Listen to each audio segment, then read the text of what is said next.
Le livre de Job, chapitre 1. Il y avait dans le pays d'Uz un homme qui s'appelait Job, et cet homme était intègre et droit, il craignait Dieu et se détournait du mal. Il lui naquit 7 fils et 3 filles. Il possédait 7000 brebis, 3000 chameaux, 500 paires de bœufs, 500 ânesses, et un très grand nombre de serviteurs. Et cet homme était le plus considérable de tous les fils de l'Orient. Ses fils allaient les uns chez les autres et donnaient tour à tour un festin, et ils invitaient leurs 3 sœurs à manger et à boire avec eux. Et quand les jours de festin étaient passés, Job appelait et sanctifiait ses fils, puis il se levait de bon matin et offrait pour chacun d'eux un holocauste. Car Job disait, « Peut-être mes fils ont-ils péché et ont-ils offensé Dieu dans leur cœur ?» C'est ainsi que Job avait coutume d'agir. Or les fils de Dieu vinrent un jour se présenter devant l'Éternel, et Satan vint aussi au milieu d'eux. L'Éternel dit à Satan, « D'où viens-tu » Et Satan répondit à l'Éternel, « De parcourir la terre et de m'y promener. » L'Éternel dit à Satan, « As-tu remarqué mon serviteur Job? Il n'y a personne comme lui sur la terre. C'est un homme intègre et droit, craignant Dieu et se détournant du mal. » Et Satan répondit à l'Éternel, « Est-ce d'une manière désintéressée que Job craint Dieu? Ne l'as-tu pas protégé, lui, sa maison et tout ce qui est à lui? Tu as béni l'œuvre de ses mains et ses troupeaux couvrent le pays. Mais étends ta main, touche à tout ce qui lui appartient, et je suis sûr qu'il te maudit en face. » L'Éternel dit à Satan, « Voici, tout ce qui lui appartient, je te le livre, seulement ne porte pas la main sur lui. » Et Satan se retira de devant la face de l'Éternel. Un jour que les fils et les filles de Job mangeaient et buvaient du vin dans la maison de leur frère aîné, il arriva auprès de Job un messager qui dit, « Les bœufs labouraient et les ânesses paissaient à côté d'eux.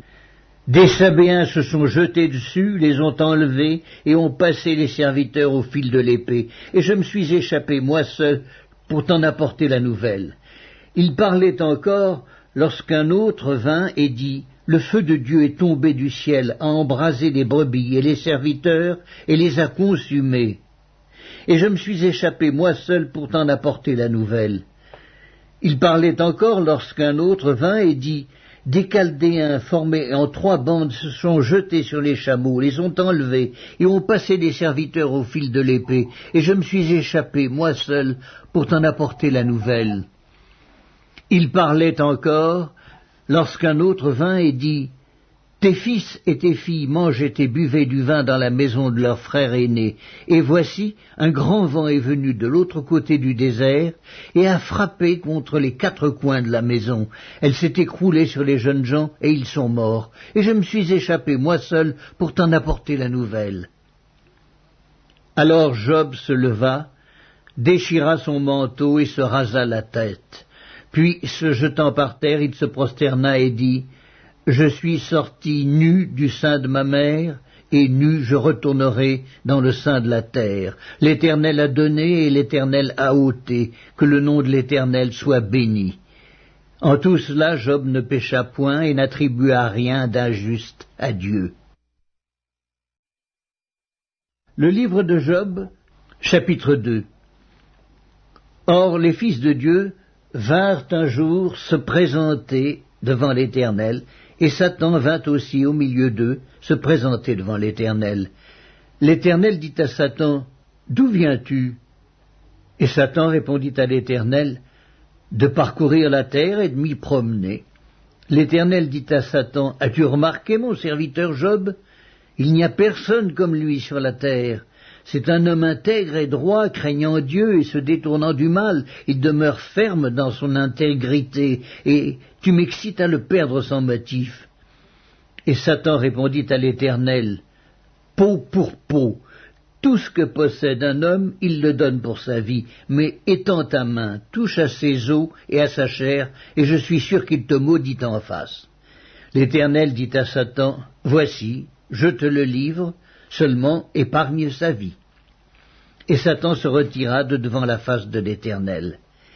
Puis il frappa Job d'un ulcère malin depuis la plante du pied jusqu'au sommet de la tête. Et Job prit un tesson pour se gratter et s'assit sur la cendre. Sa femme lui dit « Tu demeures ferme dans ton intégrité, maudis Dieu et meurs !» Mais Job lui répondit « Tu parles comme une femme insensée. Quoi, nous recevons de Dieu le bien et nous ne recevrions pas aussi le mal ?» En tout cela, Job ne pécha point par ses lèvres. 3 amis de Job, Éliphaz de Théoman, Bildad de Chouach et Tsophar de Naama, apprirent tous les malheurs qui lui étaient arrivés. Ils se concertèrent et partirent de chez eux pour aller le plaindre et le consoler. Ayant de loin porté les regards sur lui, ils ne le reconnurent pas, et ils élevèrent la voix et pleurèrent. Ils déchirèrent leurs manteaux, et ils jetèrent de la poussière en l'air au-dessus de leur tête. Et ils se tinrent assis à terre auprès de lui 7 jours et 7 nuits, sans lui dire une parole, car ils voyaient combien sa douleur était grande. Le livre de Job, chapitre 3. Après cela, Job ouvrit la bouche et maudit le jour de sa naissance. Il prit la parole et dit « Périsse le jour où je suis né, et la nuit qui dit « Un enfant mâle est conçu ». Ce jour qu'il se change en ténèbres, que Dieu n'en ait point souci dans le ciel, et que la lumière ne rayonne plus sur lui, que l'obscurité et l'ombre de la mort s'en emparent, que des nuées établissent leur demeure au-dessus de lui, et que de noirs phénomènes l'épouvantent. Cette nuit, que les ténèbres en fassent leur proie, qu'elles disparaissent de l'année, qu'elles ne soient plus comptées parmi les mois. Que cette nuit devienne stérile, que l'allégresse en soit bannie, qu'elle soit maudite par ceux qui maudissent les jours, par ceux qui savent exciter le Léviathan, que les étoiles de son crépuscule s'obscurcissent, qu'elle attende en vain la lumière et qu'elle ne voit point les paupières de l'aurore, car elle n'a pas fermé le sein qui me conçut, ni dérobé la souffrance à mes regards. Pourquoi ne suis-je pas mort dans le ventre de ma mère? Pourquoi n'ai-je pas expiré au sortir de ses entrailles? Pourquoi ai-je trouvé des genoux pour me recevoir et des mamelles pour m'allaiter? Je serai couché maintenant, je serai tranquille, je dormirai, je reposerai, avec les rois et les grands de la terre qui se bâtissent des mausolées, avec les princes qui avaient de l'or et qui remplirent d'argent leur demeure, où je n'existerai pas, je serai comme un avorton caché, comme des enfants qui n'ont pas vu la lumière. Là ne s'agitent plus les méchants, et ils se reposent ceux qui sont fatigués et sans force. Les captifs sont tous en paix, et ils n'entendent pas la voix de l'oppresseur. Le petit et le grand sont là, et l'esclave n'est plus soumis à son maître. Pourquoi donne-t-il la lumière à celui qui souffre et la vie à ceux qui ont l'amertume dans l'âme, qui espèrent en vain la mort et qui la convoitent plus qu'un trésor, qui serait transporté de joie et saisi d'allégresse s'il trouvait le tombeau? À l'homme qui ne sait où aller et que Dieu cerne de toutes parts, mes soupirs sont ma nourriture et mes cris se répandent comme l'eau. Ce que je crains, c'est ce qui m'arrive. Ce que je redoute, c'est ce qui m'atteint. Je n'ai ni tranquillité, ni paix, ni repos, et le trouble s'est emparé de moi. Le livre de Job, chapitre 4.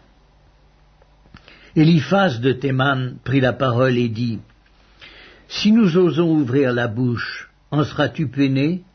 Mais qui pourrait garder le silence? Voici, tu as souvent enseigné les autres, tu as fortifié les mains languissantes, tes paroles ont relevé ceux qui chancelaient, tu as affermi les genoux qui pliaient. Et maintenant qu'il s'agit de toi, tu faiblis, maintenant que tu es atteint, tu te troubles. Ta crainte de Dieu n'est-elle pas ton soutien? Ton espérance, n'est-ce pas ton intégrité? Cherche dans ton souvenir, quel est l'innocent qui a péri? Quels sont les justes qui ont été exterminés?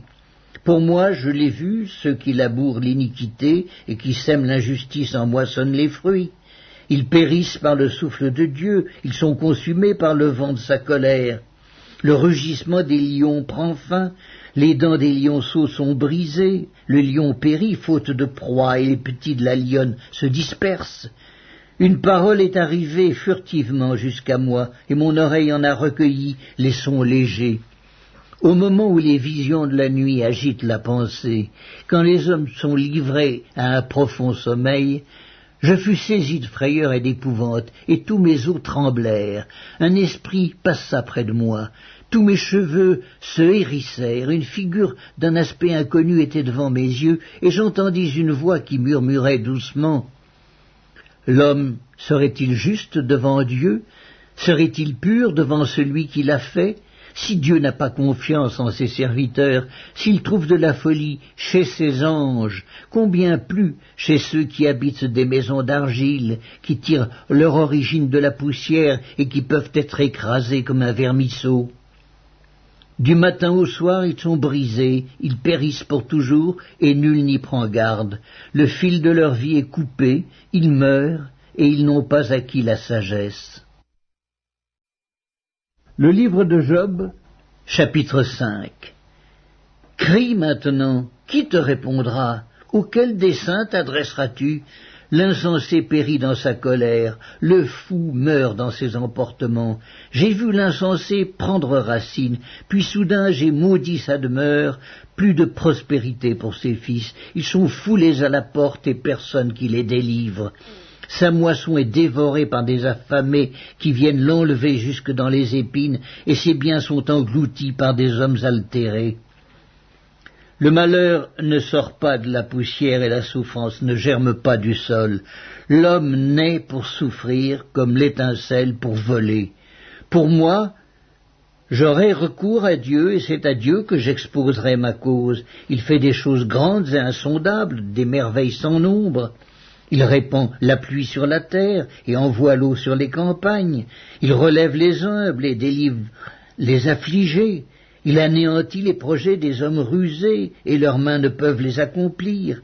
Il prend les sages dans leurs propres ruses et les desseins des hommes artificieux sont renversés. Il rencontre les ténèbres au milieu du jour, il tâtonne en plein midi, comme dans la nuit. Ainsi Dieu protège le faible contre leurs menaces et le sauve de la main des puissants, et l'espérance soutient le malheureux, mais l'iniquité ferme la bouche. Heureux l'homme que Dieu châtie. Ne méprise pas la correction du Tout-Puissant, il fait la plaie et il la bande, il blesse et sa main guérit. 6 fois il te délivrera de l'angoisse, et 7 fois le mal ne t'atteindra pas. Il te sauvera de la mort pendant la famine, et des coups de glaive pendant la guerre. Tu seras à l'abri du fléau de la langue, tu seras sans crainte quand viendra la dévastation. Tu te riras de la dévastation comme de la famine, et tu n'auras pas à redouter les bêtes de la terre. Car tu feras alliance avec les pierres des champs, et les bêtes de la terre seront en paix avec toi. Tu jouiras du bonheur sous ta tente, tu retrouveras tes troupeaux au complet. Tu verras ta postérité s'accroître, et tes rejetons se multiplier comme l'herbe des champs.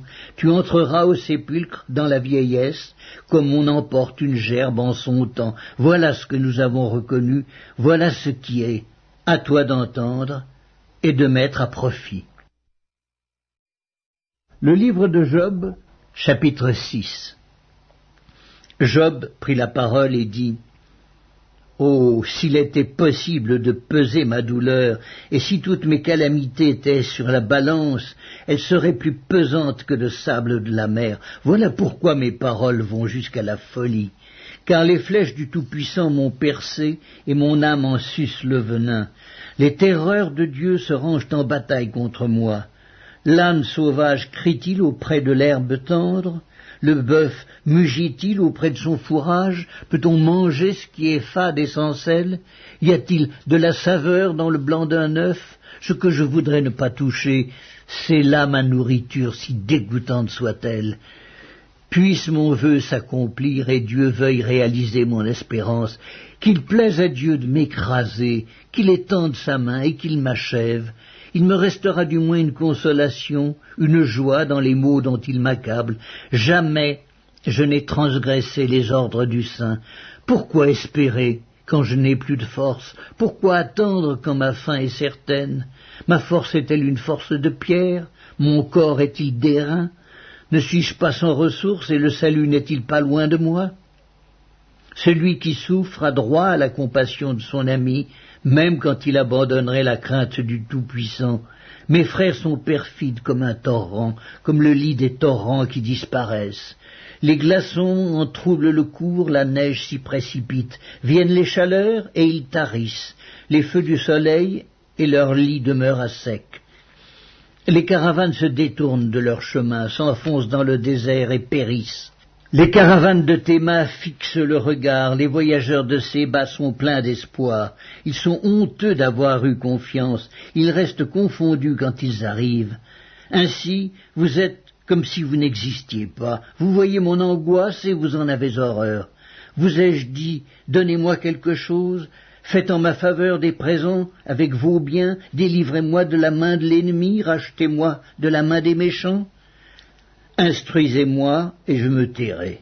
Faites-moi comprendre en quoi j'ai péché, que les paroles vraies sont persuasives.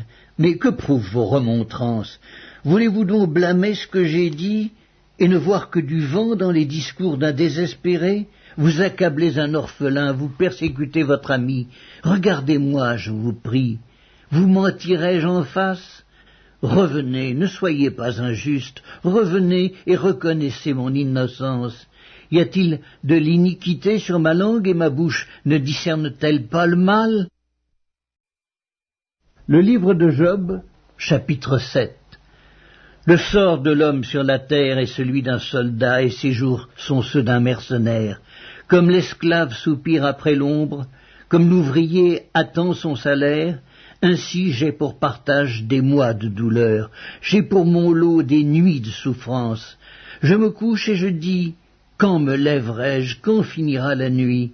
Et je suis rassasié d'agitation jusqu'au point du jour. Mon corps se couvre de verre et d'une croûte terreuse, ma peau se crevasse et se dissout, mes jours sont plus rapides que la navette du tisserand, ils s'évanouissent, plus d'espérance. Souviens-toi que ma vie est un souffle, mes yeux ne reverront pas le bonheur. L'œil qui me regarde ne me regardera plus, ton œil me cherchera et je ne serai plus. Comme la nuée se dissipe et s'en va, celui qui descend au séjour des morts ne remontera pas. Il ne reviendra plus dans sa maison et le lieu qu'il habitait ne le connaîtra plus. C'est pourquoi je ne retiendrai point ma bouche, je parlerai dans l'angoisse de mon cœur, je me plaindrai dans l'amertume de mon âme. Suis-je une mer ou un monstre marin pour que tu établisses des gardes autour de moi? Quand je dis « mon lit me soulagera, ma couche calmera mes douleurs », c'est alors que tu m'effraies par des songes, que tu m'épouvantes par des visions. Ah, je voudrais être étranglé, je voudrais la mort plutôt que ces eaux, je les méprise, je ne vivrai pas toujours. Laisse-moi car ma vie n'est qu'un souffle. Qu'est-ce que l'homme pour que tu en fasses tant de cas, pour que tu daignes prendre garde à lui, pour que tu le visites tous les matins, pour que tu l'éprouves à tous les instants? Quand cesseras-tu d'avoir le regard sur moi? Quand me laisseras-tu le temps d'avaler ma salive? Si j'ai péché, qu'ai-je pu te faire, gardien des hommes? Pourquoi me mettre en butte à tes traits? Pourquoi me rendre à charge à moi-même? Que ne pardonnes-tu mon péché et que n'oublies-tu mon iniquité, car je vais me coucher dans la poussière, tu me chercheras et je ne serai plus. Le livre de Job, chapitre 8. Bildad de Chouac prit la parole et dit: Jusque à quand veux-tu discourir de la sorte, et les paroles de ta bouche seront-elles un vent impétueux? Dieu renverserait-il le droit? Le Tout-Puissant renverserait-il la justice? Si tes fils ont péché contre lui, il les a livrés à leur péché. Mais toi, si tu as recours à Dieu, si tu implores le Tout-Puissant, si tu es juste et droit, certainement alors il veillera sur toi et rendra le bonheur à ton innocente demeure. Ton ancienne prospérité semblera peu de chose, celle qui t'est réservée sera bien plus grande. Interroge ceux des générations passées, sois attentif à l'expérience de leurs pères, car nous sommes d'hier et nous ne savons rien, nos jours sur la terre ne sont qu'une ombre. Ils t'instruiront, ils te parleront, ils tireront de leur cœur ces sentences. Le jonc croît-il sans marais? Le roseau croît-il sans humidité? Encore vert et sans qu'on le coupe, il sèche plus vite que toutes les herbes. Ainsi arrive-t-il à tous ceux qui oublient Dieu, et l'espérance de l'impie périra. Son assurance est brisée, son soutien est une toile d'araignée. Il s'appuie sur sa maison, et elle n'est pas ferme. Il s'y cramponne, et elle ne résiste pas. Dans toute sa vigueur, en plein soleil, il étend ses rameaux sur son jardin, il entrelace ses racines parmi les pierres, il pénètre jusque dans les murailles. L'arrache-t-on du lieu qu'il occupe, ce lieu le renie. Je ne t'ai point connu. Tels sont les délices que ses voies lui procurent, puis sur le même sol d'autres s'élèvent après lui. Non, Dieu ne rejette point l'homme intègre, et il ne protège point les méchants. Il remplira ta bouche de cris de joie et tes lèvres de chants d'allégresse. Tes ennemis seront couverts de honte, la tente des méchants disparaîtra. Le livre de Job, chapitre 9. Job prit la parole et dit : « Je sais bien qu'il en est ainsi. Comment l'homme serait-il juste devant Dieu ? S'il voulait contester avec lui, sur 1000 choses il ne pourrait répondre à une seule. À lui la sagesse et la toute-puissance, qui lui résisterait impunément ? Il transporte soudain les montagnes, il les renverse dans sa colère, il secoue la terre sur sa base et ses colonnes sont ébranlées. Il commande au soleil, et le soleil ne paraît pas. Il met un sceau sur les étoiles, seul il étend les cieux, il marche sur les hauteurs de la mer, il a créé la grande ours, l'Orion et les Pléiades, et les étoiles des régions australes. Il fait des choses grandes et insondables, des merveilles sans nombre. Voici, il passe près de moi, et je ne le vois pas. Il s'en va, et je ne l'aperçois pas. S'il enlève, qui s'y opposera? Qui lui dira « Que fais-tu » ? Dieu ne retire point sa colère, sous lui s'inclinent les appuis de l'orgueil, et moi, comment lui répondre? Quelle parole choisir? Quand je serai juste, je ne répondrai pas, je ne puis qu'implorer mon juge, et quand il m'exaucerait, si je l'invoque, je ne croirai pas qu'il eût écouté ma voix, lui qui m'assaille, comme par une tempête, qui multiplie sans raison mes blessures, qui ne me laisse pas respirer, qui me rassasie d'amertume. Recourir à la force? Il est tout-puissant. À la justice? Qui me fera comparaître? Suis-je juste? Ma bouche me condamnera. Suis-je innocent? Il me déclarera coupable. Innocent, je le suis, mais je ne tiens pas à la vie, je méprise mon existence.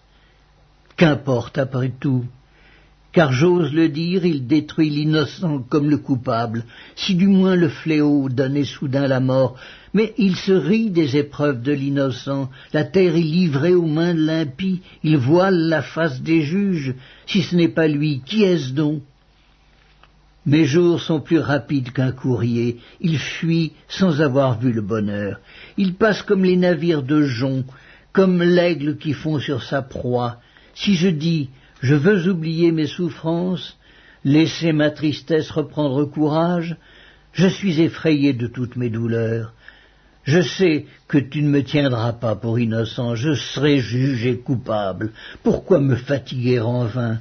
Quand je me laverai dans la neige, quand je purifierai mes mains avec du savon, tu me plongerais dans la fange et mes vêtements m'auraient en horreur.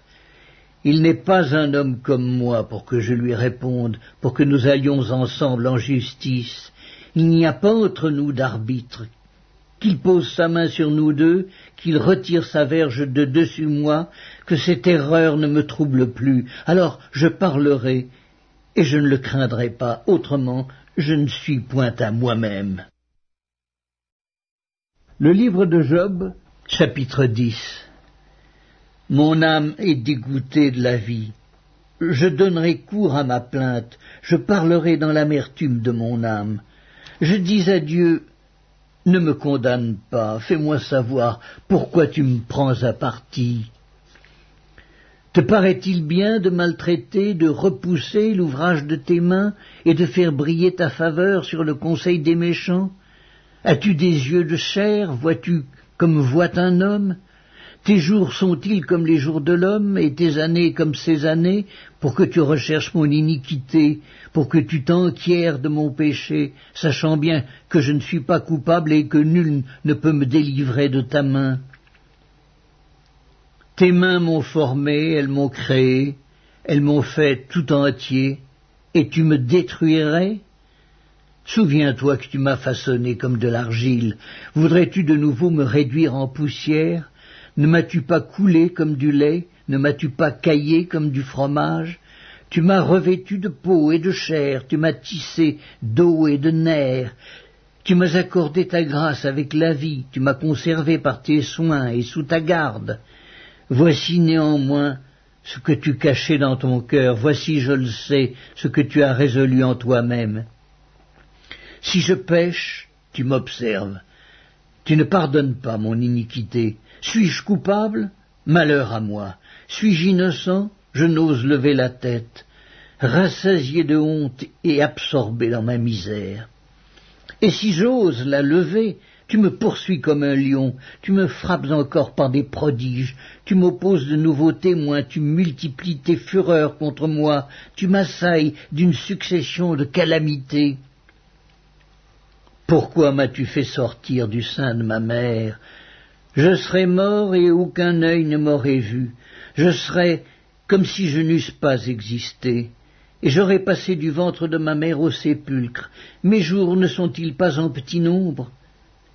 Qu'il me laisse, qu'il se retire de moi et que je respire un peu avant que je m'en aille pour ne plus revenir dans le pays des ténèbres et de l'ombre de la mort, pays d'une obscurité profonde où règne l'ombre de la mort et la confusion et où la lumière est semblable aux ténèbres. Le livre de Job, chapitre 11. Tsophar de Naama prit la parole et dit: Cette multitude de paroles ne trouvera-t-elle point de réponse, et suffira-t-il d'être un discoureur pour avoir raison? Tes vains propos feront-ils taire les gens? Te moqueras-tu sans que personne te confonde? Tu dis, ma manière de voir est juste, et je suis pur à tes yeux.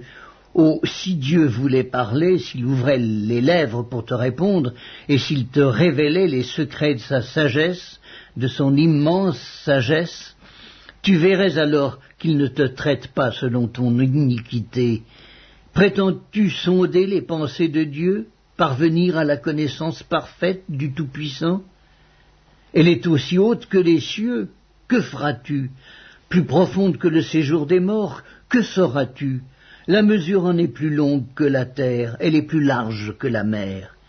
S'il passe, s'il saisit, s'il traîne à son tribunal, qui s'y opposera? Car il connaît les vicieux, il voit facilement les coupables. L'homme, au contraire, a l'intelligence d'un fou, il est né comme le petit d'un âne sauvage. Pour toi, dirige ton cœur vers Dieu. Étends vers lui tes mains, éloigne-toi de l'iniquité, et ne laisse pas habiter l'injustice sous ta tente. Alors tu lèveras ton front sans tache, tu seras ferme et sans crainte. Tu oublieras tes souffrances, tu t'en souviendras comme des eaux écoulées. Tes jours auront plus d'éclat que le soleil à son midi. Tes ténèbres seront comme la lumière du matin. Tu seras plein de confiance, et ton attente ne sera pas vaine. Tu regarderas autour de toi et tu reposeras en sécurité. Tu te coucheras sans que personne te trouble, et plusieurs caresseront ton visage, mais les yeux des méchants seront consumés. Pour eux, point de refuge, la mort, voilà leur espérance. Le livre de Job, chapitre 12. Job prit la parole et dit: On dirait en vérité que le genre humain c'est vous, et qu'avec vous doit mourir la sagesse. J'ai tout aussi bien que vous de l'intelligence, moi, je ne vous suis point inférieur, et qui ne sait les choses que vous dites. Je suis pour mes amis un objet de raillerie quand j'implore le secours de Dieu. Le juste, l'innocent, un objet de raillerie. Au malheur le mépris, c'est la devise des heureux. À celui dont le pied chancelle est réservé le mépris. Il y a paix sous la tente des pillards, sécurité pour ceux qui offensent Dieu, pour quiconque se fait un Dieu de sa force. Interroge les bêtes, elles t'instruiront. Les oiseaux du ciel, ils te l'apprendront. Parle à la terre, elle t'instruira, et les poissons de la mer te le raconteront. Qui ne reconnaît chez eux la preuve que la main de l'Éternel a fait toutes choses? Il tient dans sa main l'âme de tout ce qui vit, le souffle de toute chair d'homme. L'oreille ne discerne-t-elle pas les paroles comme le palais savoure les aliments? Dans les vieillards se trouve la sagesse et dans une longue vie l'intelligence. En Dieu réside la sagesse et la puissance. Le conseil et l'intelligence lui appartiennent. Ce qu'il renverse ne sera point rebâti.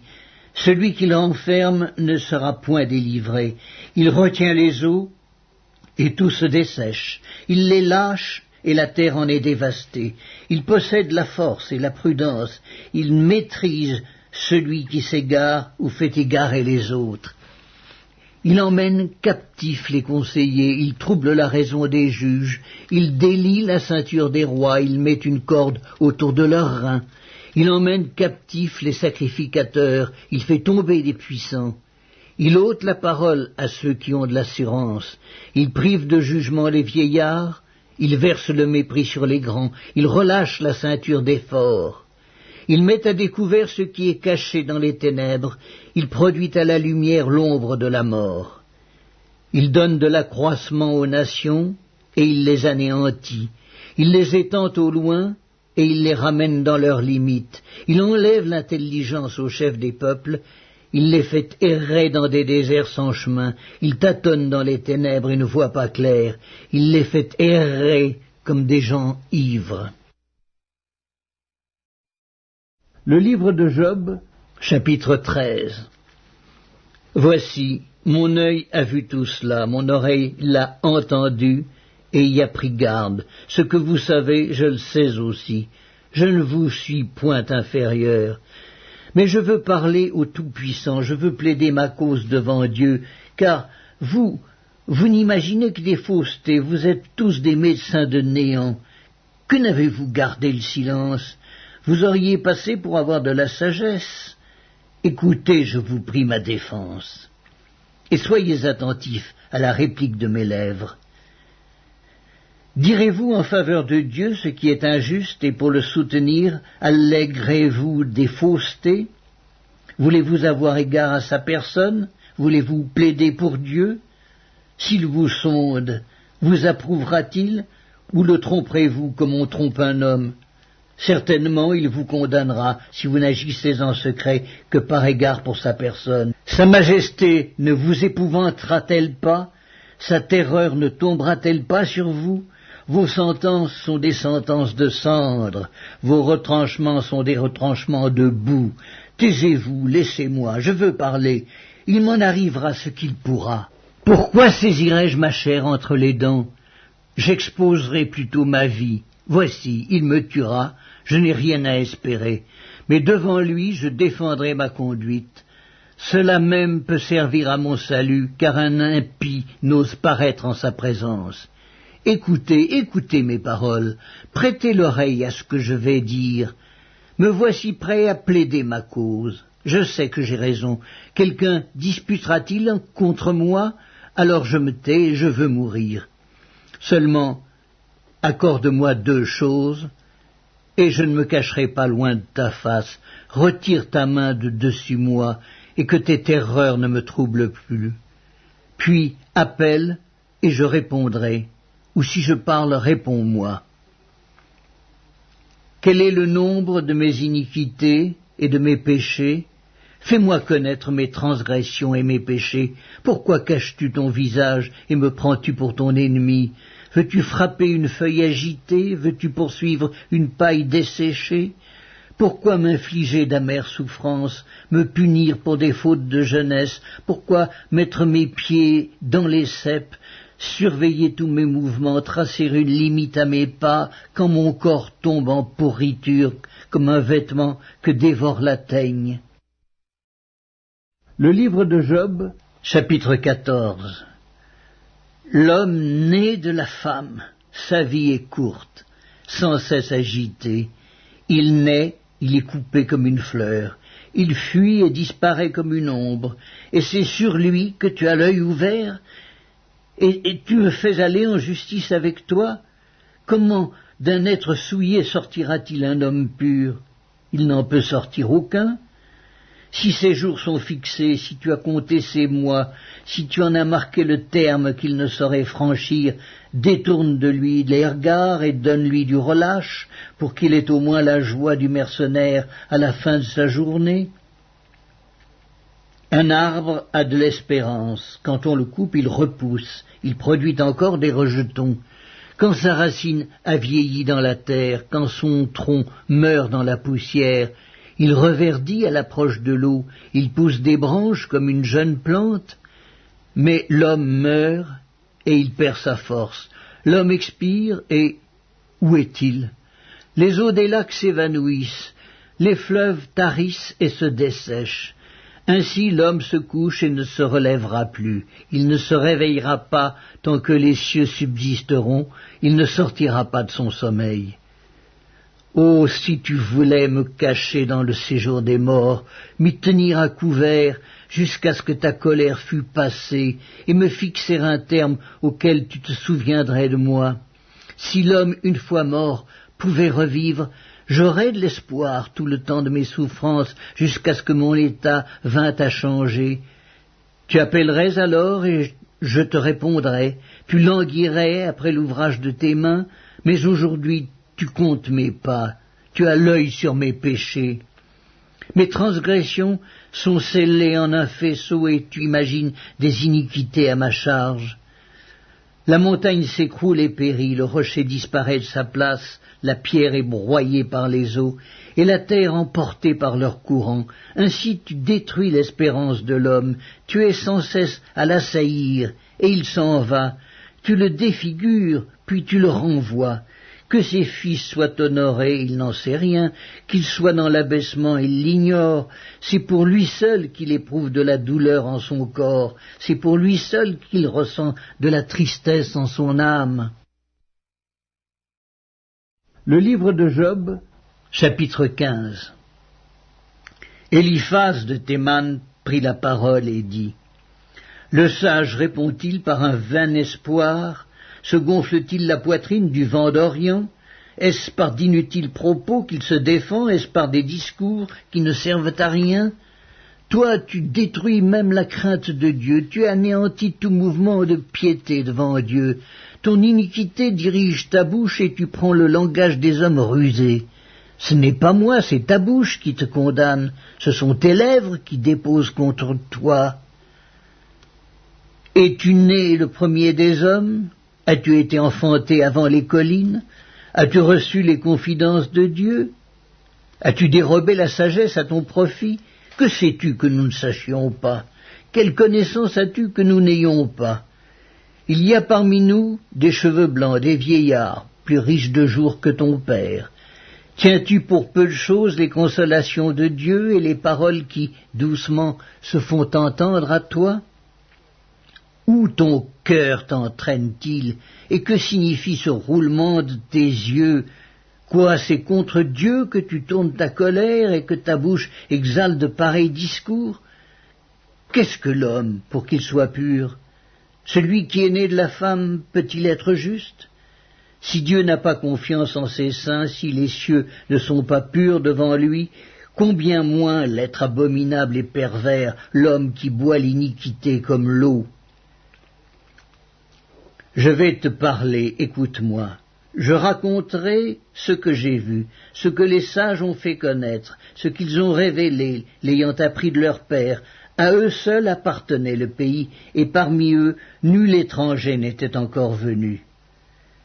Le méchant passe dans l'angoisse tous les jours de sa vie, toutes les années qui sont le partage de l'impie. La voix de la terreur retentit à ses oreilles. Au sein de la paix, le dévastateur va fondre sur lui. Il n'espère pas échapper aux ténèbres. Il voit l'épée qui le menace. Il court çà et là pour chercher du pain. Il sait que le jour des ténèbres l'attend. La détresse et l'angoisse l'épouvantent. Elle l'assaille comme un roi prêt à combattre, car il a levé la main contre Dieu, il a bravé le Tout-Puissant, il a eu l'audace de courir à lui sous le dos épais de ses boucliers. Il avait le visage couvert de graisse, les flancs chargés d'embonpoint, et il habite des villes détruites, des maisons abandonnées, sur le point de tomber en ruine. Il ne s'enrichira plus, sa fortune ne se relèvera pas, sa prospérité ne s'étendra plus sur la terre.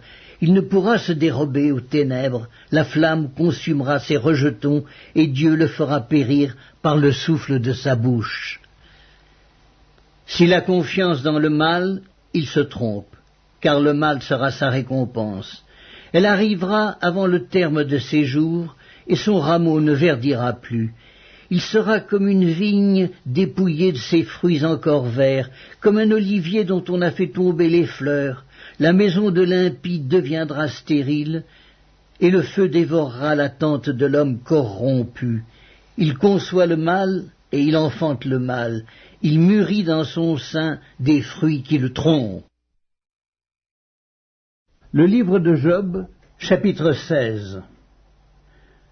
Job prit la parole et dit : « J'ai souvent entendu pareille chose. Vous êtes tous des consolateurs fâcheux. Quand finiront ces discours en l'air? Pourquoi cette irritation dans tes réponses? Moi aussi je pourrais parler comme vous si vous étiez à ma place. Je vous accablerais de paroles, je secouerais sur vous la tête, je vous fortifierais de la bouche, je remuerais les lèvres pour vous soulager. Si je parle, mes souffrances ne seront point calmées. Si je me tais, en quoi seront-elles moindres? Maintenant, hélas, il m'a épuisé. Tu as ravagé toute ma maison, tu m'as saisi pour témoigner contre moi. Ma maigreur se lève et m'accuse en face. Il me déchire et me poursuit dans sa fureur, il grince les dents contre moi, il m'attaque et me perce de son regard. Ils ouvrent la bouche pour me dévorer, ils m'insultent et me frappent les joues, ils s'acharnent tous après moi. Dieu me livre à la merci des impies, il me précipite entre les mains des méchants. J'étais tranquille et il m'a secoué, il m'a saisi par la nuque et m'a brisé, il a tiré sur moi comme à un but. Ses traits m'environnent de toutes parts. Il me perce les reins sans pitié, il répand ma bile sur la terre, il me fait brèche sur brèche, il fond sur moi comme un guerrier.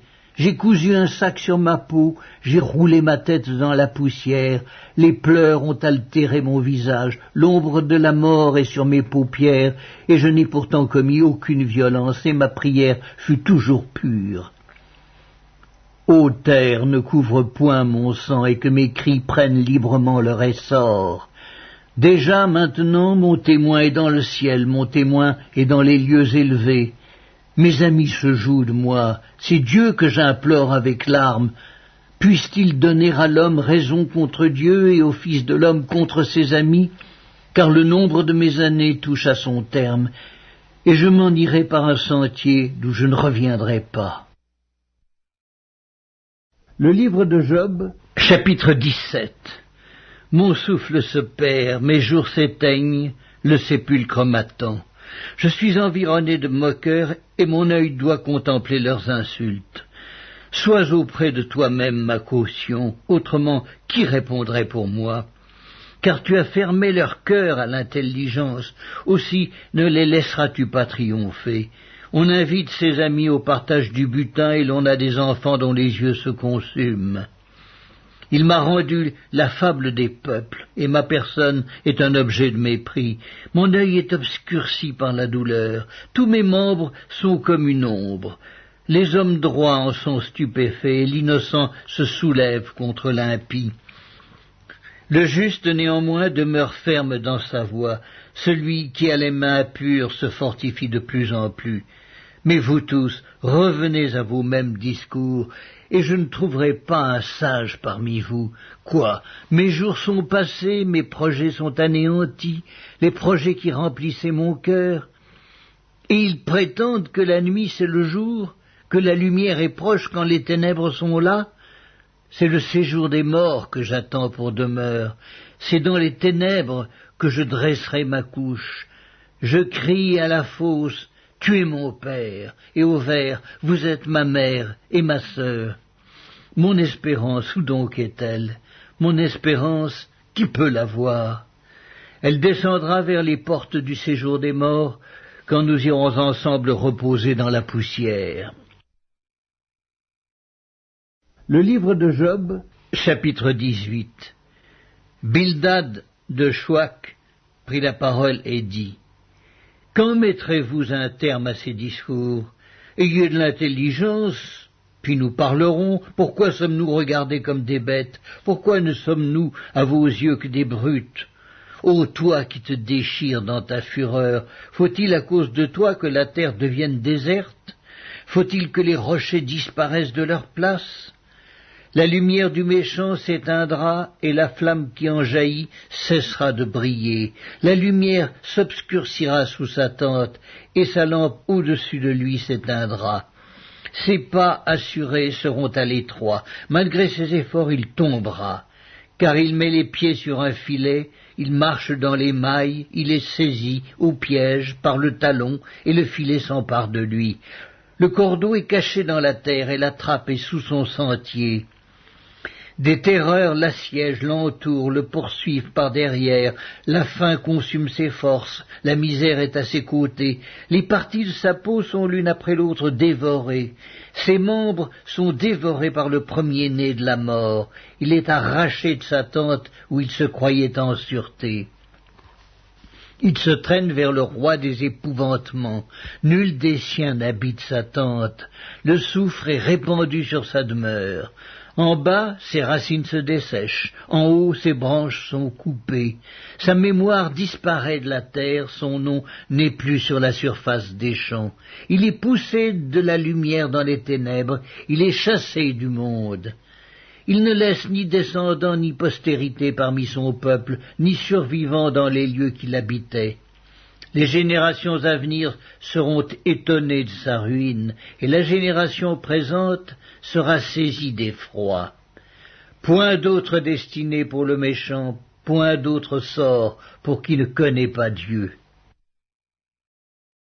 Job, chapitre 19. Job prit la parole et dit: Jusques à quand affligerez-vous mon âme et m'écraserez-vous de vos discours? Voilà 10 fois que vous m'outragez. N'avez-vous pas honte de m'étourdir ainsi? Si réellement j'ai péché, seul j'en suis responsable. Pensez-vous me traiter avec hauteur? Pensez-vous démontrer que je suis coupable? Sachez alors que c'est Dieu qui me poursuit et qui m'enveloppe de son filet. Voici, je crie à la violence et nul ne répond. J'implore justice et point de justice. Il m'a fermé toute issue et je ne puis passer. Il a répandu des ténèbres sur mes sentiers. Il m'a dépouillé de ma gloire. Il a enlevé la couronne de ma tête. Il m'a brisé de toutes parts et je m'en vais. Il a arraché mon espérance comme un arbre. Il s'est enflammé de colère contre moi. Il m'a traité comme l'un de ses ennemis. Ses troupes se sont de concert mises en marche et se sont frayé leur chemin jusqu'à moi. Elles se sont campées autour de ma tente. Il a éloigné de moi mes frères, et mes amis se sont détournés de moi. Je suis abandonné de mes proches, je suis oublié de mes intimes. Je suis un étranger pour mes serviteurs et mes servantes. Je ne suis plus à leurs yeux qu'un inconnu. J'appelle mon serviteur, et il ne répond pas. Je le supplie de ma bouche, et c'est en vain. Mon humeur est à charge à ma femme et ma plainte au fils de mes entrailles. Je suis méprisé même par des enfants. Si je me lève, je reçois leurs insultes. Ceux que j'avais pour confidents m'ont en horreur. Ceux que j'aimais se sont tournés contre moi. Mes os sont attachés à ma peau et à ma chair. Il ne me reste que la peau des dents. Ayez pitié de moi, vous, mes amis, car la main de Dieu m'a frappé. Pourquoi me poursuivre comme Dieu me poursuit? Pourquoi vous montrer insatiable de ma chair? Oh, je voudrais que mes paroles fussent écrites, qu'elles fussent écrites dans un livre. Je voudrais qu'avec un burin de fer et avec du plomb, elles fussent pour toujours gravées dans le roc. Mais je sais que mon Rédempteur est vivant et qu'il se lèvera le dernier sur la terre. Quand ma peau sera détruite, il se lèvera. Quand je n'aurai plus de chair, je verrai Dieu. Je le verrai et il me sera favorable. Mes yeux le verront et non ceux d'un autre. Mon âme languit d'attente au-dedans de moi. Vous direz alors, pourquoi le poursuivions-nous? Car la justice de ma cause sera reconnue. Craignez pour vous le glaive, les châtiments par le glaive sont terribles, et sachez qu'il y a un jugement. Job, chapitre 20. Tsophar de Naama prit la parole et dit, « Mes pensées me forcent à répondre, et mon agitation ne peut se contenir. J'ai entendu des reproches qui m'outragent, le souffle de mon intelligence donnera la réplique. Ne sais-tu pas que de tout temps, depuis que l'homme a été placé sur la terre, le triomphe des méchants a été court et la joie de l'impie momentanée? Quand il s'élèverait jusqu'aux cieux et que sa tête toucherait au nu, il périra pour toujours comme son ordure, et ceux qui le voyaient diront « Où est-il » Il s'envolera comme un songe et on ne le trouvera plus. Il disparaîtra comme une vision nocturne, l'œil qui le regardait ne le regardera plus, le lieu qu'il habitait ne l'apercevra plus.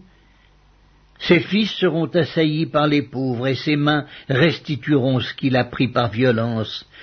La vigueur de la jeunesse qui remplissait ses membres aura sa couche avec lui dans la poussière. Le mal était doux à sa bouche, il le cachait sous sa langue, il le savourait sans l'abandonner, il le retenait au milieu de son palais, mais sa nourriture se transformera dans ses entrailles, elle deviendra dans son corps un venin d'aspic.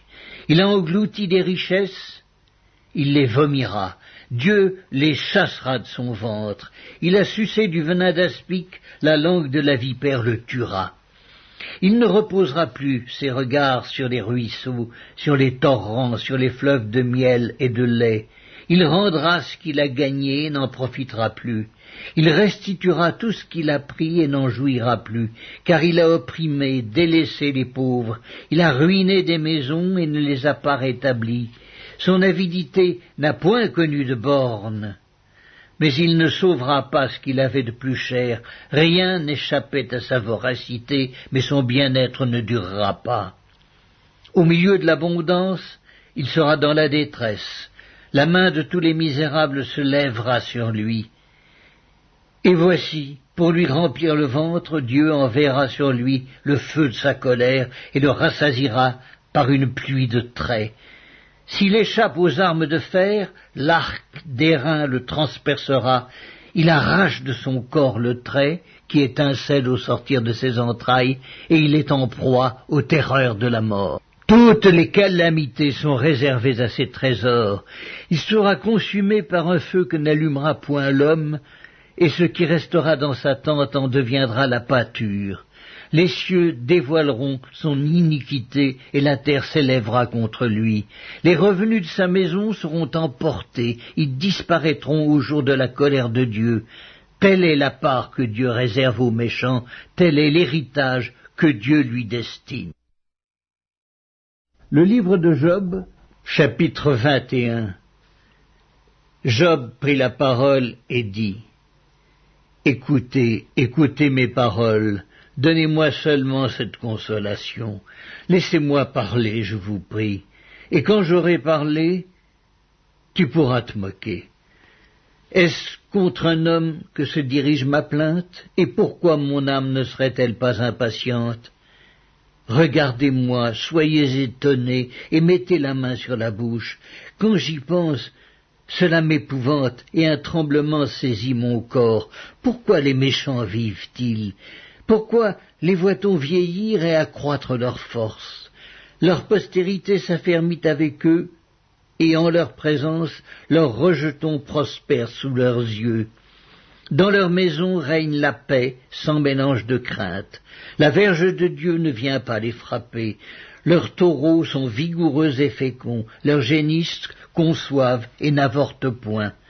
Ils laissent courir leurs enfants comme des brebis, et les enfants prennent leurs ébats. Ils chantent au son du tambourin et de la harpe, ils se réjouissent au son du chalumeau. Ils passent leurs jours dans le bonheur, et ils descendent en un instant au séjour des morts. Et ils disaient pourtant à Dieu, « Retire-toi de nous, nous ne voulons pas connaître tes voies. » Qu'est-ce que le Tout-Puissant pour que nous le servions? Que gagnerons-nous à lui adresser nos prières? Quoi donc, ne sont-ils pas en possession du bonheur? Loin de moi le conseil des méchants, mais arrive-t-il souvent que leurs lampes s'éteignent, que la misère fonde sur eux, que Dieu leur distribue leur part dans sa colère, qu'ils soient comme la paille emportée par le vent, comme la balle enlevée par le tourbillon? Est-ce pour les fils que Dieu réserve le châtiment du Père? Mais c'est lui que Dieu devrait punir pour qu'il le sente. C'est lui qui devrait contempler sa propre ruine. C'est lui qui devrait boire la colère du Tout-Puissant, car que lui importe sa maison après lui, quand le nombre de ses mois est achevé? Est-ce à Dieu qu'on donnera de la science, à lui qui gouverne les esprits célestes? L'un meurt au sein du bien-être, de la paix et du bonheur, les flancs chargés de graisse et la moelle des os remplie de sève. L'autre meurt, l'amertume dans l'âme, sans avoir joui d'aucun bien, et tous deux se couchent dans la poussière, tous deux deviennent la pâture des vers. Je sais bien quelles sont vos pensées, quels jugements iniques vous portez sur moi. Vous dites, où est la maison de l'homme puissant? Où est la tente qu'habitaient les impies? Mais quoi, n'avez-vous point interrogé les voyageurs, et voulez-vous méconnaître ce qu'ils prouvent? Au jour du malheur, le méchant est épargné, au jour de la colère, il échappe. Qui lui reproche en face sa conduite? Qui lui rend ce qu'il a fait? Il est porté dans un sépulcre, et il veille encore sur sa tombe.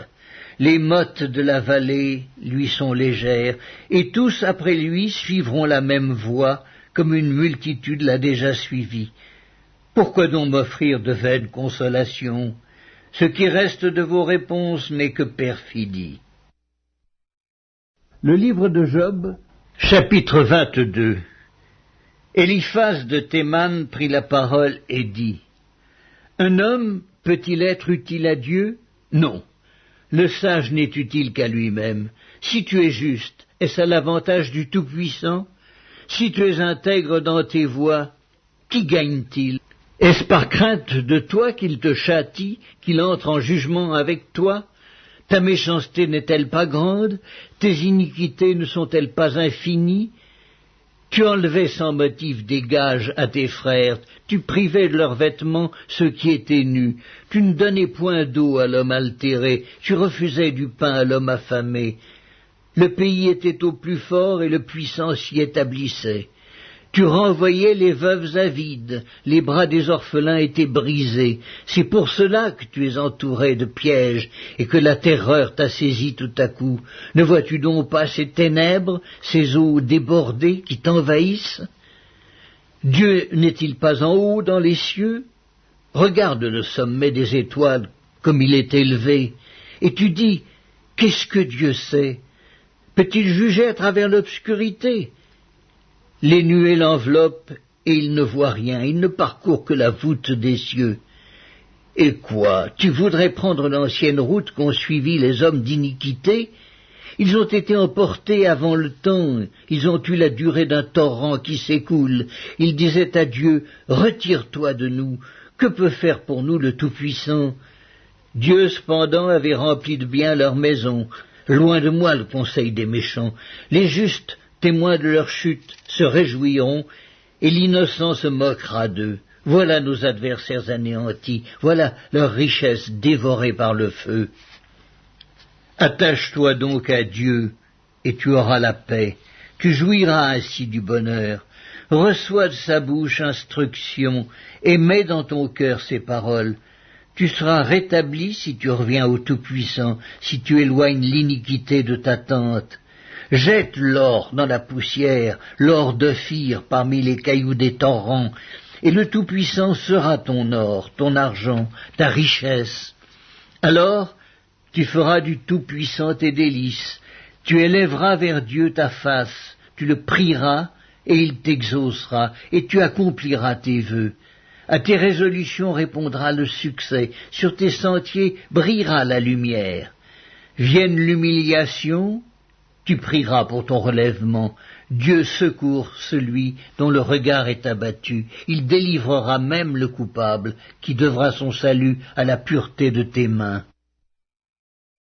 Le livre de Job, chapitre 23. Job prit la parole et dit: Maintenant encore ma plainte est une révolte, mais la souffrance étouffe mes soupirs.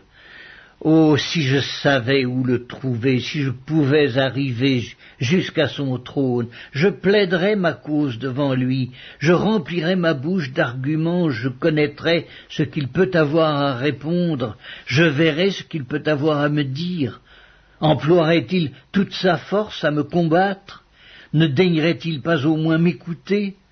Ce serait un homme droit qui plaiderait avec lui, et je serais pour toujours absous par mon juge. Mais si je vais à l'Orient, il n'y est pas. Si je vais à l'Occident, je ne le trouve pas. Est-il occupé au nord? Je ne puis le voir. Se cache-t-il au midi? Je ne puis le découvrir. Il sait néanmoins quelle voie j'ai suivie, et s'il m'éprouvait, je sortirais pur comme l'or. Mon pied s'est attaché à ses pas, j'ai gardé sa voie, et je ne m'en suis point détourné. Je n'ai pas abandonné les commandements de ses lèvres, j'ai fait plier ma volonté aux paroles de sa bouche. Mais sa résolution est arrêtée, qui s'y opposera? Ce que son âme désire, il l'exécute. Il accomplira donc ses desseins à mon égard, et il en concevra bien d'autres encore. Voilà pourquoi sa présence m'épouvante. Quand j'y pense, j'ai peur de lui. Dieu a brisé mon courage, le Tout-Puissant m'a rempli d'effroi. Car ce ne sont pas les ténèbres qui m'anéantissent, ce n'est pas l'obscurité dont je suis couvert. Le livre de Job, chapitre 24. Pourquoi le Tout-Puissant ne met-il pas des temps en réserve, et pourquoi ceux qui le connaissent ne voient-ils pas ses jours? On déplace les bornes, on vole des troupeaux, et on les fait paître, on enlève l'âne de l'orphelin, on prend pour gage le bœuf de la veuve, on repousse du chemin les indigents, on force tous les malheureux du pays à se cacher. Et voici, comme les ânes sauvages du désert, ils sortent le matin pour chercher de la nourriture. Ils n'ont que le désert pour trouver le pain de leurs enfants. Ils coupent le fourrage qui reste dans les champs. Ils grappillent dans la vigne de l'impie. Ils passent la nuit dans la nudité, sans vêtements, sans couverture contre le froid. Ils sont percés par la pluie des montagnes et ils embrassent les rochers comme unique refuge. On arrache l'orphelin à la mamelle, on prend des gages sur le pauvre. Ils vont tout nus, sans vêtements, ils sont affamés et ils portent les gerbes. Dans les enclos de l'impie, ils font de l'huile, ils foulent le pressoir et ils ont soif. Dans les villes s'exhalent les soupirs des mourants, l'âme des blessés jette des cris, et Dieu ne prend pas garde à ces infamies. D'autres sont ennemis de la lumière, ils n'en connaissent pas les voies, ils n'en pratiquent pas les sentiers. L'assassin se lève au point du jour, tue le pauvre et l'indigent, et il dérobe pendant la nuit. L'œil de l'adultère épie le crépuscule. Personne ne me verra, dit-il, et il met un voile sur sa figure. La nuit, ils forcent les maisons, le jour ils se tiennent enfermés. Ils ne connaissent pas la lumière. Pour eux, le matin, c'est l'ombre de la mort, ils en éprouvent toutes les terreurs. Et quoi? L'impie est d'un poids léger sur la face des eaux, il n'a sur la terre qu'une part maudite, il ne prend jamais le chemin des vignes. Comme la sécheresse et la chaleur absorbent les eaux de la neige, ainsi le séjour des morts engloutit ceux qui pêchent. Quoi, le sein maternel l'oublie, les vers en font leur délice, on ne se souvient plus de lui. L'impie est brisé comme un arbre, lui qui dépouille la femme stérile et sans enfant, lui qui ne répand aucun bienfait sur la veuve. Non, Dieu, par sa force, prolonge les jours des violents, et les voilà debout quand ils désespéraient de la vie. Il leur donne de la sécurité et de la confiance, il a les regards sur leur voie. Ils se sont élevés, et en un instant ils ne sont plus. Ils tombent, ils meurent comme tous les hommes, ils sont coupés comme la tête des épis. S'il n'en est pas ainsi, qui me démentira, qui réduira mes paroles à néant? Job, chapitre 25. Bildad de Chouac prit la parole et dit: La puissance et la terreur appartiennent à Dieu. Il fait régner la paix dans ces hautes régions. Ses armées ne sont-elles pas innombrables? Sur qui sa lumière ne se lève-t-elle pas? Comment l'homme serait-il juste devant Dieu? Comment celui qui est né de la femme serait-il pur? Voici, la lune même n'est pas brillante et les étoiles ne sont pas pures à ses yeux. Combien moins l'homme qui n'est qu'un ver, le fils de l'homme qui n'est qu'un vermisseau. Le livre de Job, chapitre 26. Job prit la parole et dit: Comme tu sais bien venir en aide à la faiblesse, comme tu prêtes secours aux bras sans force, quel bon conseil tu donnes à celui qui manque d'intelligence, quelle abondance de sagesse tu fais paraître. À qui s'adressent tes paroles, et qui est-ce qui t'inspire? Devant Dieu les ombres tremblent, au-dessous des eaux et de leurs habitants. Devant lui le séjour des morts est nu, l'abîme n'a point de voile, il étend le septentrion sur le vide, il suspend la terre sur le néant. Il renferme les eaux dans ses nuages, et les nuages n'éclatent pas sous leur poids. Il couvre la face de son trône, il répand sur lui sa nuée. Il a tracé un cercle à la surface des eaux, comme limite entre la lumière et les ténèbres. Les colonnes du ciel s'ébranlent et s'étonnent à sa menace. Par sa force, il soulève la mer, par son intelligence il en brise l'orgueil. Son souffle donne au ciel de la sérénité, sa main transperce le serpent fuyard. Ce sont là les bords de ses voix, c'est le bruit léger qui nous en parvient, mais qui entendra le tonnerre de sa puissance? Job, chapitre 27. Job prit de nouveau la parole sous forme sentencieuse et dit: Dieu qui me refuse justice est vivant, le Tout-Puissant qui remplit mon âme d'amertume est vivant. Aussi longtemps que j'aurai ma respiration et que le souffle de Dieu sera dans mes narines, mes lèvres ne prononceront rien d'injuste, ma langue ne dira rien de faux. Loin de moi la pensée de vous donner raison, jusqu'à mon dernier soupir je défendrai mon innocence. Je tiens à me justifier et je ne faiblirai pas. Mon cœur ne me fait de reproches sur aucun de mes jours. Que mon ennemi soit comme le méchant et mon adversaire comme l'impie. Quelle espérance reste-t-il à l'impie quand Dieu coupe le fil de sa vie, quand il lui retire son âme? Est-ce que Dieu écoute ses cris quand l'angoisse vient l'assaillir? Fait-il du Tout-Puissant ses délices? Adresse-t-il en tout temps ses prières à Dieu? Je vous enseignerai les voies de Dieu. Je ne vous cacherai pas les desseins du Tout-Puissant, mais vous les connaissez et vous êtes d'accord. Pourquoi donc vous laisser aller à de vaines pensées? Voici la part que Dieu réserve aux méchants, l'héritage que le Tout-Puissant destine à l'impie. S'il a des fils en grand nombre, c'est pour le glaive et ses rejetons manquent de pain.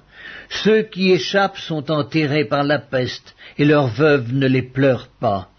S'il amasse l'argent comme la poussière, s'il entasse les vêtements comme la boue, c'est lui qui entasse, mais c'est le juste qui se revêt, c'est l'homme intègre qui a l'argent à partage. Sa maison est comme celle que bâtit la teigne, comme la cabane que fait un gardien. Il se couche riche et il meurt dépouillé. Il ouvre les yeux et tout a disparu.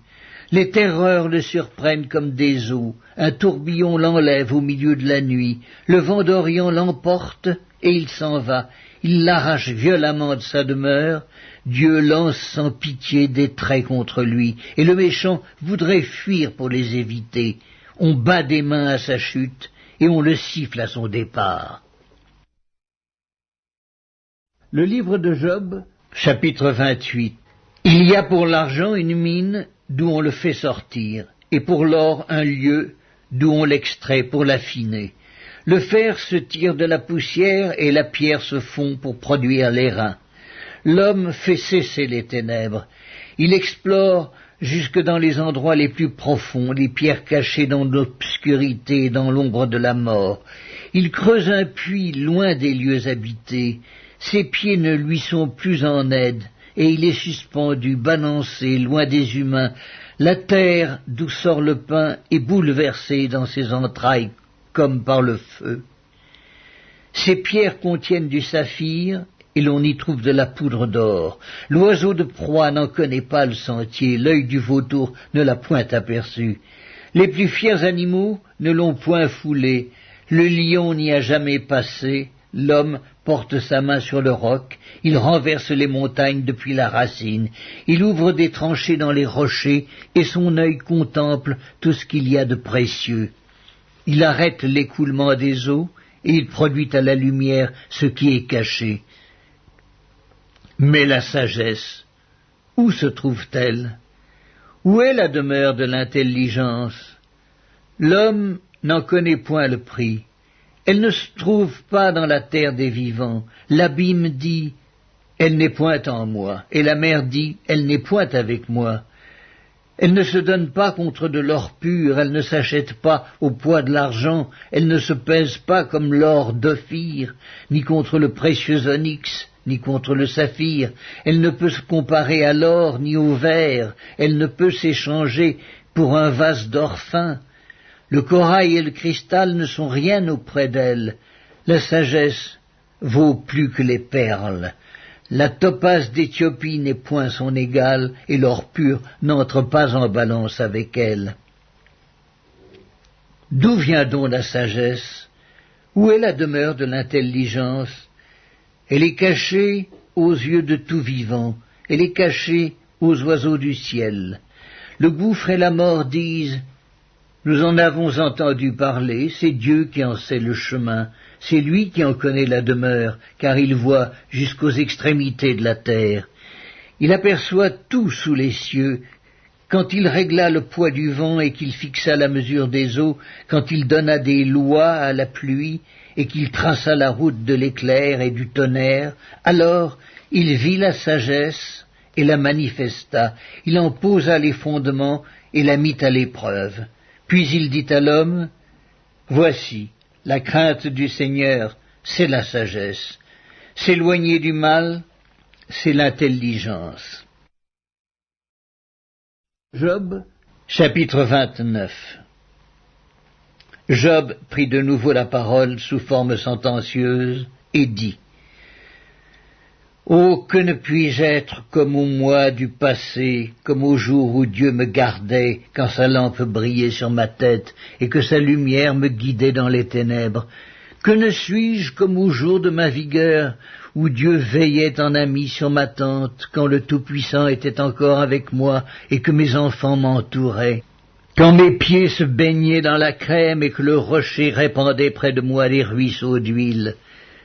Si je sortais pour aller à la porte de la ville et si je me faisais préparer un siège dans la place, les jeunes gens se retiraient à mon approche, les vieillards se levaient et se tenaient debout, les princes arrêtaient leur discours et mettaient la main sur leur bouche, la voix des chefs se taisait et leur langue s'attachait à leur palais.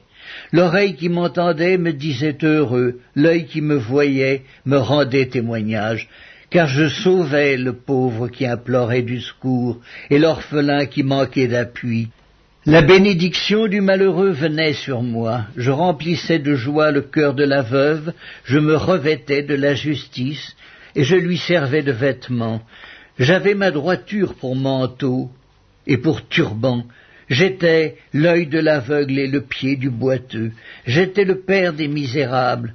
J'examinais la cause de l'inconnu, je brisais la mâchoire de l'injuste, et j'arrachais de ses dents la proie. Alors je disais, je mourrai dans mon nid. Mes jours seront abondants comme le sable, l'eau pénétrera dans mes racines, la rosée passera la nuit sur mes branches, ma gloire reverdira sans cesse, et mon arc rajeunira dans ma main. On m'écoutait et l'on restait dans l'attente. On gardait le silence devant mes conseils. Après mes discours, nul ne répliquait, et ma parole était pour tous une bienfaisante rosée. Ils comptaient sur moi comme sur la pluie, ils ouvraient la bouche comme pour une pluie de printemps. Je leur souriais quand ils perdaient courage, et l'on ne pouvait chasser la sérénité de mon front. J'aimais à aller vers eux, et je m'asseyais à leur tête. J'étais comme un roi au milieu d'une troupe, comme un consolateur auprès des affligés. Le livre de Job, chapitre 30. Et maintenant, je suis la risée de plus jeunes que moi, de ceux dont je dédaignais de mettre les pères parmi les chiens de mon troupeau. Mais à quoi me servirait la force de leurs mains? Ils sont incapables d'atteindre la vieillesse, desséchés par la misère et la faim. Ils fuient dans les lieux arides depuis longtemps abandonnés et déserts. Ils arrachent près des arbrisseaux les herbes sauvages, et ils n'ont pour pain que la racine des genêts. On les chasse du milieu des hommes, on crie après eux comme après des voleurs. Ils habitent dans d'affreuses vallées, dans les cavernes de la terre et dans les rochers. Ils hurlent parmi les buissons, ils se rassemblent sous les ronces. Êtres vils et méprisés, on les repousse du pays. Et maintenant, je suis l'objet de leurs chansons, je suis en butte à leurs propos. Ils ont horreur de moi, ils se détournent, ils me crachent au visage. Ils n'ont plus de retenue, et ils m'humilient. Ils rejettent tout frein devant moi. Ces misérables se lèvent à ma droite et me poussent les pieds. Ils se frayent contre moi des sentiers pour ma ruine. Ils détruisent mon propre sentier et travaillent à ma perte, eux à qui personne ne viendrait en aide. Ils arrivent comme par une large brèche, ils se précipitent sous les craquements, les terreurs m'assiègent. Ma gloire est emportée comme par le vent, mon bonheur a passé comme un nuage. Et maintenant, mon âme s'épanche en mon sein, les jours de la souffrance m'ont saisi. La nuit me perce et m'arrache les os, la douleur qui me ronge ne se donne aucun repos. Par la violence du mal, mon vêtement perd sa forme. Il se colle à mon corps comme ma tunique. Dieu m'a jeté dans la boue et je ressemble à la poussière et à la cendre. Je crie vers toi et tu ne me réponds pas. Je me tiens debout et tu me lances ton regard. Tu deviens cruel contre moi. Tu me combats avec la force de ta main. Tu me soulèves, tu me fais voler au-dessus du vent et tu m'anéantis au bruit de la tempête. Car, je le sais, tu me mènes à la mort, au rendez-vous de tous les vivants. Mais celui qui va périr, n'étend-il pas les mains? Celui qui est dans le malheur, n'implore-t-il pas du secours? N'avais-je pas des larmes pour l'infortuné? Mon cœur n'avait-il pas pitié de l'indigent? J'attendais le bonheur, et le malheur est arrivé. J'espérais la lumière, et les ténèbres sont venues. Mes entrailles bouillonnent sans relâche. Les jours de la calamité m'ont surpris. Je marche noirci, mais non par le soleil. Je me lève en pleine assemblée et je crie. Je suis devenu le frère des chacals, le compagnon des autruches. Ma peau noircit et tombe, mes os brûlent et se dessèchent. Ma harpe n'est plus qu'un instrument de deuil, et mon chalumeau ne peut rendre que des sons plaintifs. Le livre de Job, chapitre 31. J'avais fait un pacte avec mes yeux, et je n'aurais pas arrêté mes regards sur une vierge, Quelle part Dieu m'eût-il réservé d'en haut? Quel héritage le Tout-Puissant m'eût-il envoyé des cieux? La ruine n'est-elle pas pour le méchant et le malheur pour ceux qui commettent l'iniquité? Dieu n'a-t-il pas connu mes voies? N'a-t-il pas compté tous mes pas? Si j'ai marché dans le mensonge, si mon pied a couru vers la fraude, que Dieu me pèse dans des balances justes, et il reconnaîtra mon intégrité. Si mon pas s'est détourné du droit chemin, si mon cœur a suivi mes yeux, si quelque souillure s'est attachée à mes mains, que je sème et qu'un autre moissonne, et que mes rejetons soient déracinés, si mon cœur a été séduit par une femme, si j'ai fait le guet à la porte de mon prochain, que ma femme tourne la meule pour un autre, et que d'autres la déshonorent, car c'est un crime, un forfait, que punissent les juges. C'est un feu qui dévore jusqu'à la ruine et qui aurait détruit toute ma richesse. Si j'ai méprisé le droit de mon serviteur ou de ma servante lorsqu'ils étaient en contestation avec moi, qu'ai-je à faire quand Dieu se lève? Qu'ai-je à répondre quand il châtie? Celui qui m'a créé dans le ventre de ma mère ne l'a-t-il pas créé? Le même Dieu ne nous a-t-il pas formés dans le sein maternel? Si j'ai refusé aux pauvres ce qu'ils demandaient, si j'ai fait languir les yeux de la veuve, si j'ai mangé seul mon pain sans que l'orphelin en ait sa part, moi qui l'ai dès ma jeunesse élevé comme un père, moi qui dès ma naissance ai soutenu la veuve, si j'ai vu le malheureux manquer de vêtements, l'indigent n'avoir point de couverture, sans que ses reins m'aient béni, sans qu'il ait été réchauffé par la toison de mes agneaux, si j'ai levé la main contre l'orphelin parce que je me sentais un appui dans les juges, que mon épaule se détache de sa jointure, que mon bras tombe et qu'il se brise, car les châtiments de Dieu m'épouvantent, et je ne puis rien devant sa majesté. Si j'ai mis dans l'or ma confiance, si j'ai dit alors « Tu es mon espoir », si je me suis réjoui de la grandeur de mes biens, de la quantité des richesses que j'avais acquises, si j'ai regardé le soleil quand il brillait, la lune quand elle s'avançait majestueuse, et si mon cœur s'est laissé séduire en secret, si ma main s'est portée sur ma bouche, c'est encore un crime que doivent punir les juges, et j'aurais renié le Dieu d'en haut. Si j'ai été joyeux du malheur de mon ennemi, si j'ai sauté d'allégresse quand les revers l'ont atteint, moi qui n'ai pas permis à ma langue de pécher, de demander sa mort avec imprécation, si les gens de ma tente ne disaient pas « Où est celui qui n'a pas été rassasié de sa viande ?»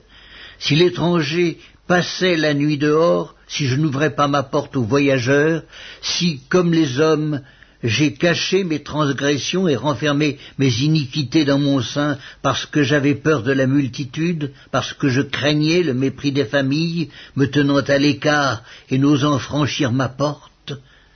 Oh, qui me fera trouver quelqu'un qui m'écoute? Voilà ma défense toute signée, que le Tout-Puissant me réponde. Qui me donnera la plainte écrite par mon adversaire? Je porterai son écrit sur mon épaule, je l'attacherai sur mon front comme une couronne. Je lui rendrai compte de tous mes pas, je m'approcherai de lui comme un prince. Si ma terre crie contre moi et que ses sillons versent des larmes, si j'en ai mangé le produit sans l'avoir payé, et que j'ai attristé l'âme de ses anciens maîtres, qu'il y croisse des épines au lieu de froment et de l'ivraie au lieu d'orge. Job, chapitre 32. Ces trois hommes cessèrent de répondre à Job parce qu'ils se regardaient comme justes. Alors s'enflamma de colère Élihu, fils de Barakaël de Buz, de la famille de Ram. Sa colère s'enflamma contre Job parce qu'il se disait juste devant Dieu, et sa colère s'enflamma contre ses trois amis parce qu'ils ne trouvaient rien à répondre et que néanmoins ils condamnaient Job. Comme ils étaient plus âgés que lui, Élihu avait attendu jusqu'à ce moment pour parler à Job. Mais voyant qu'il n'y avait plus de réponse dans la bouche de ces trois hommes, Élihu s'enflamma de colère. Et Élihu, fils de Barakaël de Buz, prit la parole et dit « Je suis jeune, et vous êtes des vieillards. C'est pourquoi j'ai craint, j'ai redouté de vous faire connaître mon sentiment. Je disais en moi-même « Les jours parleront, le grand nombre des années enseignera la sagesse, mais en réalité, dans l'homme, c'est l'esprit, le souffle du Tout-Puissant qui donne l'intelligence. Ce n'est pas l'âge qui procure la sagesse, ce n'est pas la vieillesse qui rend capable de juger. Voilà pourquoi je dis, écoute. Moi aussi, j'exposerai ma pensée. J'ai attendu la fin de vos discours, j'ai suivi vos raisonnements, votre examen des paroles de Job. Je vous ai donné toute mon attention, et voici, aucun de vous ne l'a convaincu, aucun n'a réfuté ses paroles. Ne dites pas cependant, en lui nous avons trouvé la sagesse, c'est Dieu qui peut le confondre, ce n'est pas un homme. Il ne s'est pas adressé directement à moi, aussi lui répondrai-je tout autrement que vous. Ils ont peur, ils ne répondent plus, ils ont la parole coupée. J'ai attendu qu'ils eussent fini leur discours, qu'ils s'arrêtassent et ne sussent que répliquer. À mon tour, je veux répondre aussi. Je veux dire aussi ce que je pense, car je suis plein de paroles. L'esprit me presse au-dedans de moi. Mon intérieur est comme un vin qui n'a pas d'issue, comme des outres neuves qui vont éclater. Je parlerai pour respirer à l'aise, j'ouvrirai mes lèvres et je répondrai. Je n'aurai point égard à l'apparence, et je ne flatterai personne, car je ne sais pas flatter. Mon Créateur m'enlèverait bien vite. Le livre de Job, chapitre 33. Maintenant donc, Job, écoute mes discours, prête l'oreille à toutes mes paroles. Voici, j'ouvre la bouche, ma langue se remue dans mon palais, c'est avec droiture de cœur que je vais parler, c'est la vérité pure qu'exprimeront mes lèvres.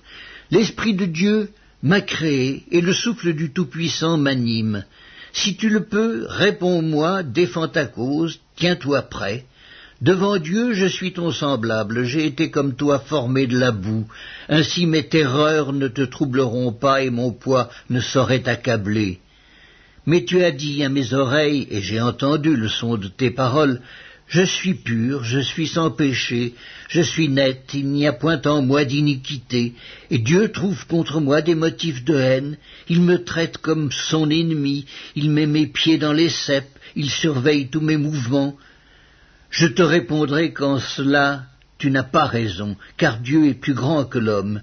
Veux-tu donc disputer avec lui parce qu'il ne rend aucun compte de ses actes? Dieu parle cependant, tantôt d'une manière, tantôt d'une autre, et l'on n'y prend point garde. Il parle par des songes, par des visions nocturnes, quand les hommes sont livrés à un profond sommeil, quand ils sont endormis sur leur couche.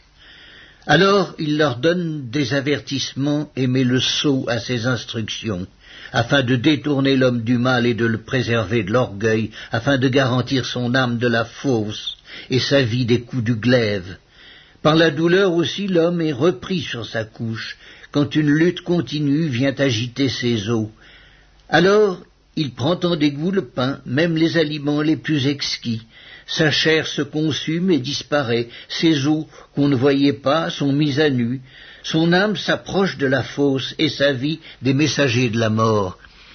Mais s'il se trouve pour lui un ange intercesseur, un d'entre les 1000 qui annoncent à l'homme la voie qu'il doit suivre, Dieu a compassion de lui et dit à l'ange, délivre-le, afin qu'il ne descende pas dans la fosse.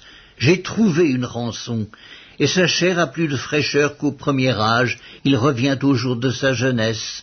Il adresse à Dieu sa prière et Dieu lui est propice, lui laisse voir sa face avec joie et lui rend son innocence. Il chante devant les hommes et dit « J'ai péché, j'ai violé la justice, et je n'ai pas été puni comme je le méritais.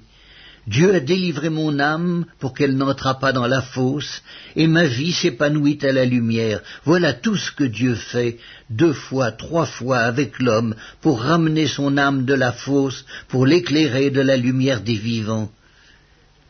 Sois attentif, Job, écoute-moi. Tais-toi, et je parlerai. Si tu as quelque chose à dire, réponds-moi. Parle, car je voudrais te donner raison. Si tu n'as rien à dire, écoute-moi. Tais-toi et je t'enseignerai la sagesse. Le livre de Job, chapitre 34. Élihu reprit et dit, Sages, écoutez mes discours, vous qui êtes intelligents, prêtez-moi l'oreille, car l'oreille discerne les paroles comme le palais savoure les aliments. Choisissons ce qui est juste, voyons entre nous ce qui est bon. Job dit, je suis innocent, et Dieu me refuse justice. J'ai raison et je passe pour menteur. Ma plaie est douloureuse, et je suis sans péché. Y a-t-il un homme semblable à Job, buvant la raillerie comme l'eau, marchant en société de ceux qui font le mal, cheminant de pair avec les impies? Car il a dit, il est inutile à l'homme de mettre son plaisir en Dieu.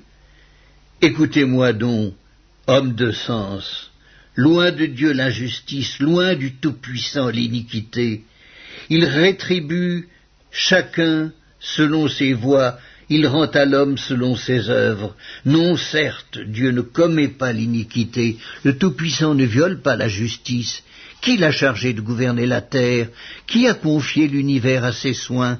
S'il ne pensait qu'à lui-même, s'il retirait à lui son esprit et son souffle, toute chair périrait soudain, et l'homme rentrerait dans la poussière. Si tu as de l'intelligence, écoute ceci, prête l'oreille au son de mes paroles. Un ennemi de la justice régnerait-il?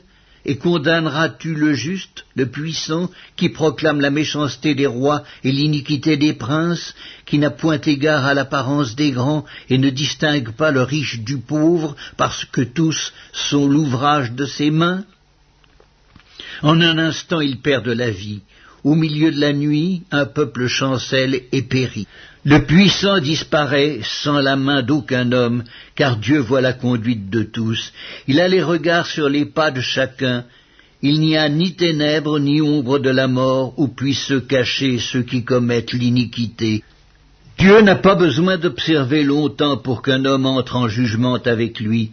Il brise les grands sans information, et il en met d'autres à leur place, car il connaît leurs œuvres, il les renverse de nuit, et ils sont écrasés, il les frappe comme des impies, à la face de tous les regards, et se détournant de lui, en abandonnant toutes ses voies, ils ont fait monter à Dieu le cri du pauvre, ils l'ont rendu attentif au cri des malheureux. S'il donne le repos, qui répandra le trouble? S'il cache sa face, qui pourra le voir? Il traite à l'égal soit une nation, soit un homme, afin que l'impie ne domine plus, et qu'il ne soit plus un piège pour le peuple. Car a-t-il jamais dit à Dieu, « J'ai été châtié, je ne pécherai plus » Montre-moi ce que je ne vois pas, si j'ai commis des injustices, je n'en commettrai plus. Est-ce d'après toi que Dieu rendra la justice? C'est toi qui rejettes, qui choisis, mais non pas moi. Ce que tu sais, dis-le donc. Les hommes de sens seront de mon avis, le sage qui m'écoute pensera comme moi. Job parle sans intelligence, et ses discours manquent de raison. Qu'il continue donc à être éprouvé, puisqu'il répond comme font les méchants, car il ajoute à ses fautes de nouveaux péchés, il bat des mains au milieu de nous, il multiplie ses paroles contre Dieu. Le livre de Job, chapitre 35. Élihu reprit et dit, « Imagines-tu avoir raison, penses-tu te justifier devant Dieu quand tu dis, « Que me sert-il, que me revient-il de ne pas pécher ?» C'est à toi que je vais répondre et à tes amis en même temps. Considère les cieux et regarde. Vois les nuées comme elles sont au-dessus de toi. Si tu pèches, quel tort lui causes-tu? Et quand tes péchés se multiplient, que lui fais-tu? Si tu es juste, que lui donnes-tu? Que reçoit-il de ta main? Ta méchanceté ne peut nuire qu'à ton semblable, ta justice n'est utile qu'au Fils de l'homme. On crie contre la multitude des oppresseurs, on se plaint de la violence d'un grand nombre, mais nul ne dit « Où est Dieu, mon Créateur, qui inspire des chants d'allégresse pendant la nuit, qui nous instruit plus que les bêtes de la terre et nous donne l'intelligence plus qu'aux oiseaux du ciel ?» On a beau crier alors, Dieu ne répond pas à cause de l'orgueil des méchants. C'est en vain que l'on crie, Dieu n'écoute pas, le Tout-Puissant n'y a point égard. Bien que tu dises que tu ne le vois pas, ta cause est devant lui. Attends-le. Mais, parce que sa colère ne sévit point encore, ce n'est pas à dire qu'il ait peu souci de ton crime. Ainsi Job ouvre vainement la bouche, il multiplie les paroles sans intelligence. Le livre de Job, chapitre 36. Élihu continua et dit: Attends un peu, et je vais poursuivre, car j'ai des paroles encore pour la cause de Dieu. Je prendrai mes raisons de haut, et je prouverai la justice de mon Créateur. Sois-en sûr, mes discours ne sont pas des mensonges, mes sentiments devant toi sont sincères. Dieu est puissant, mais il ne rejette personne. Il est puissant par la force de son intelligence. Il ne laisse pas vivre le méchant, et il fait droit aux malheureux. Il ne détourne pas les yeux de dessus les justes. Il les place sur le trône avec les rois. Il les y fait asseoir pour toujours, afin qu'ils soient élevés. Viennent-ils à tomber dans les chaînes? Sont-ils pris dans les liens de l'adversité? Il leur dénonce leurs œuvres, leurs transgressions, leur orgueil. Il les avertit pour leur instruction. Il les exhorte à se détourner de l'iniquité. S'ils écoutent et se soumettent, ils achèvent leurs jours dans le bonheur, leurs années dans la joie. S'ils n'écoutent pas, ils périssent par le glaive. Ils expirent dans leur aveuglement. Les impies se livrent à la colère. Ils ne crient pas à Dieu quand il les enchaîne. Ils perdent la vie dans leur jeunesse, ils meurent comme les débauchés. Mais Dieu sauve le malheureux dans sa misère, et c'est par la souffrance qu'il l'avertit. Il te retirera aussi de la détresse pour te mettre au large en pleine liberté, et ta table sera chargée de mets succulents. Mais si tu défends ta cause comme un impie, le châtiment est inséparable de ta cause. Que l'irritation ne t'entraîne pas à la moquerie, et que la grandeur de la rançon ne te fasse pas dévier. Tes cris suffiraient-ils pour te sortir d'angoisse, et même toutes les forces que tu pourrais déployer? Ne soupire pas après la nuit qui enlève les peuples de leur place. Garde-toi de te livrer au mal, car la souffrance t'y dispose. Dieu est grand par sa puissance. Qui saurait enseigner comme lui? Qui lui prescrit ses voies? Qui ose dire « tu fais mal » ? Souviens-toi d'exalter ses œuvres que célèbrent tous les hommes. Tout homme les contemple, chacun les voit de loin. Dieu est grand, mais sa grandeur nous échappe. Le nombre de ses années est impénétrable. Il attire à lui les gouttes d'eau, il les réduit en vapeur et forme la pluie. Les nuages la laissent couler, ils la répandent sur la foule des hommes, et qui comprendra le déchirement de la nuée, le fracas de sa tente?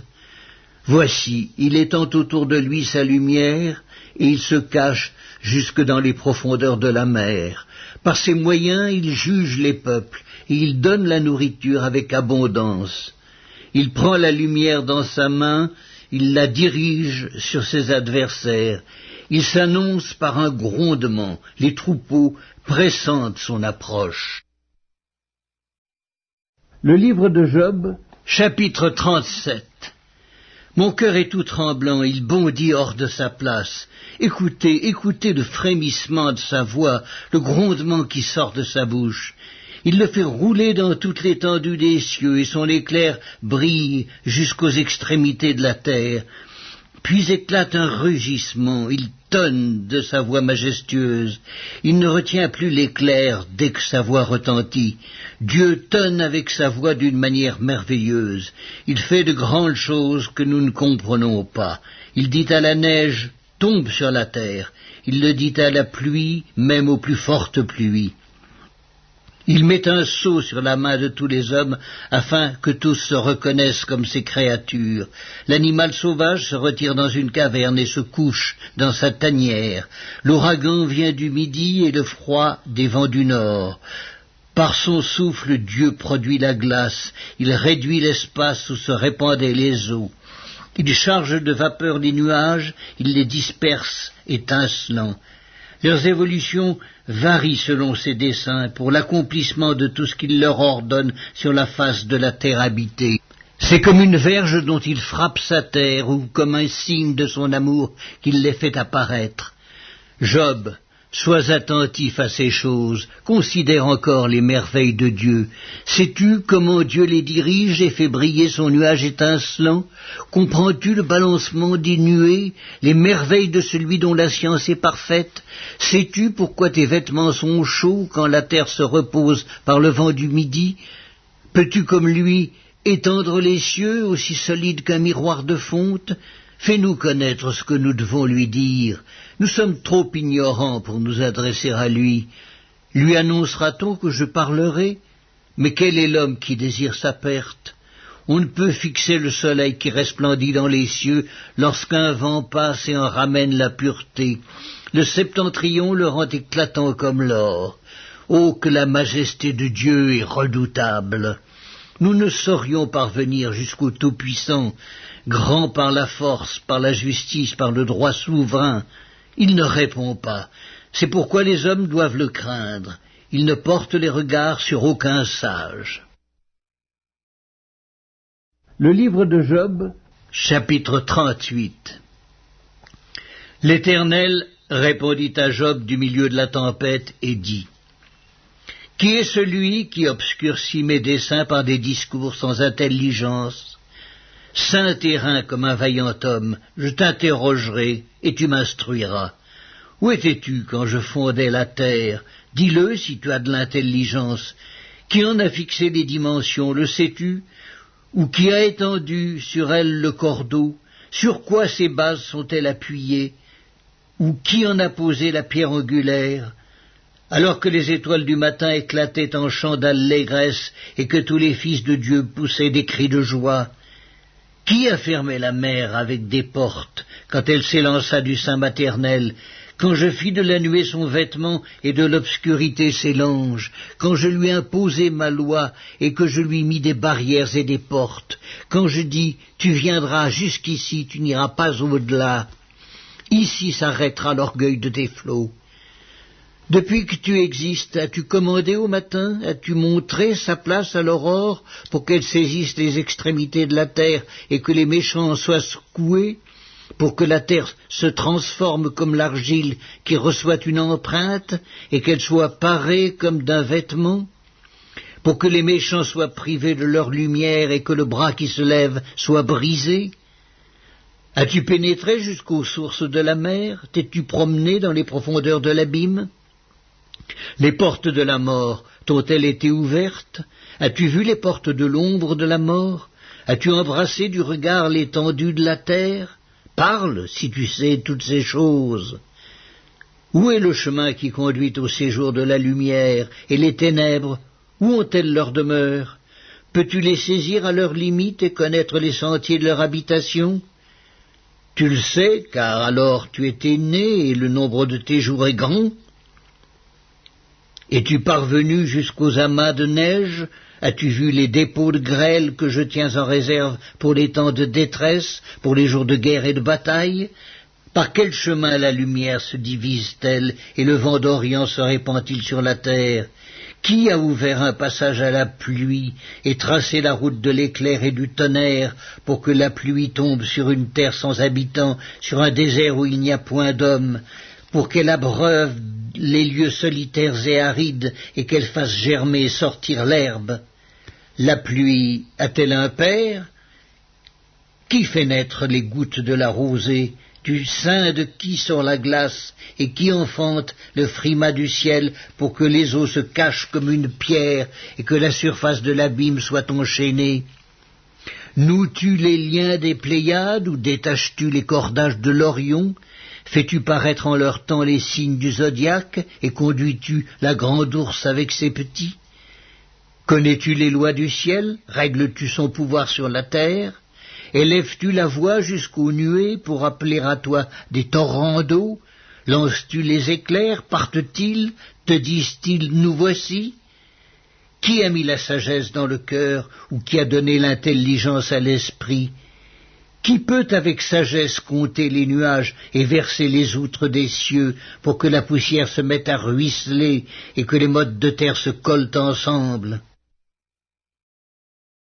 Le livre de Job, chapitre 39. Chasses-tu la proie pour la lionne? et apaises-tu la faim des lionceaux, quand ils sont couchés dans leur tanière, quand ils sont en embuscade dans leur repère? Qui prépare au corbeau sa pâture, quand ses petits crient vers Dieu, quand ils sont errants et affamés? Sais-tu quand les chèvres sauvages font leurs petits? Observes-tu les biches quand elles mettent bas? Comptes-tu les mois pendant lesquels elles portent, et connais-tu l'époque où elles enfantent? Elles se courbent, laissent échapper leur progéniture, et sont délivrées de leur douleur. Leurs petits prennent de la vigueur, et grandissent en plein air. Ils s'éloignent, et ne reviennent plus auprès d'elles. Qui met en liberté l'âne sauvage, et l'affranchit de tout lien? J'ai fait du désert son habitation, de la terre salée sa demeure. Il se rit du tumulte des villes, il n'entend pas les cris d'un maître. Il parcourt les montagnes pour trouver sa pâture. Il est à la recherche de tout ce qui est vert. Le buffle, veux-tu être à ton service? Passe-t-il la nuit vers ta crèche? L'attaches-tu par une corde pour qu'il trace un sillon? Va-t-il après toi briser les mottes des vallées? Te reposes-tu sur lui parce que sa force est grande? Lui abandonnes-tu le soin de tes travaux? Te fies-tu à lui pour la rentrée de ta récolte? Est-ce lui qui doit l'amasser dans ton air? L'aile de l'autruche se déploie joyeuse. On dirait l'aile, le plumage de la cigogne. Mais l'autruche abandonne ses œufs à la terre et les fait chauffer sur la poussière. Elle oublie que le pied peut les écraser, qu'une bête des champs peut les fouler. Elle est dure envers ses petits, comme s'ils n'étaient point à elle. Elle ne s'inquiète pas de l'inutilité de son enfantement, car Dieu lui a refusé la sagesse. Il ne lui a pas donné l'intelligence en partage. Quand elle se lève et prend sa course, elle se rit du cheval et de son cavalier. Est-ce toi qui donnes la vigueur au cheval et qui revêt son cou d'une crinière flottante? Le fais-tu bondir comme la sauterelle? Son fier hennissement répand la terreur. Il creuse le sol et se réjouit de sa force. Il s'élance au-devant des armes. Il se rit de la crainte. Il n'a pas peur. Il ne recule pas en face de l'épée. Sur lui retentit le carquois.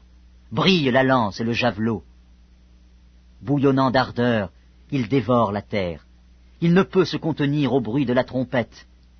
Quand la trompette sonne, il dit « En avant !» Et de loin il flaire la bataille, la voix tonnante des chefs et les cris de guerre. Est-ce par ton intelligence que l'épervier prend son vol et qu'il étend ses ailes vers le midi? Est-ce par ton ordre que l'aigle s'élève et qu'il place son nid sur les hauteurs? C'est dans les rochers qu'il habite, qu'il a sa demeure, sur la cime des rochers, sur le sommet des monts.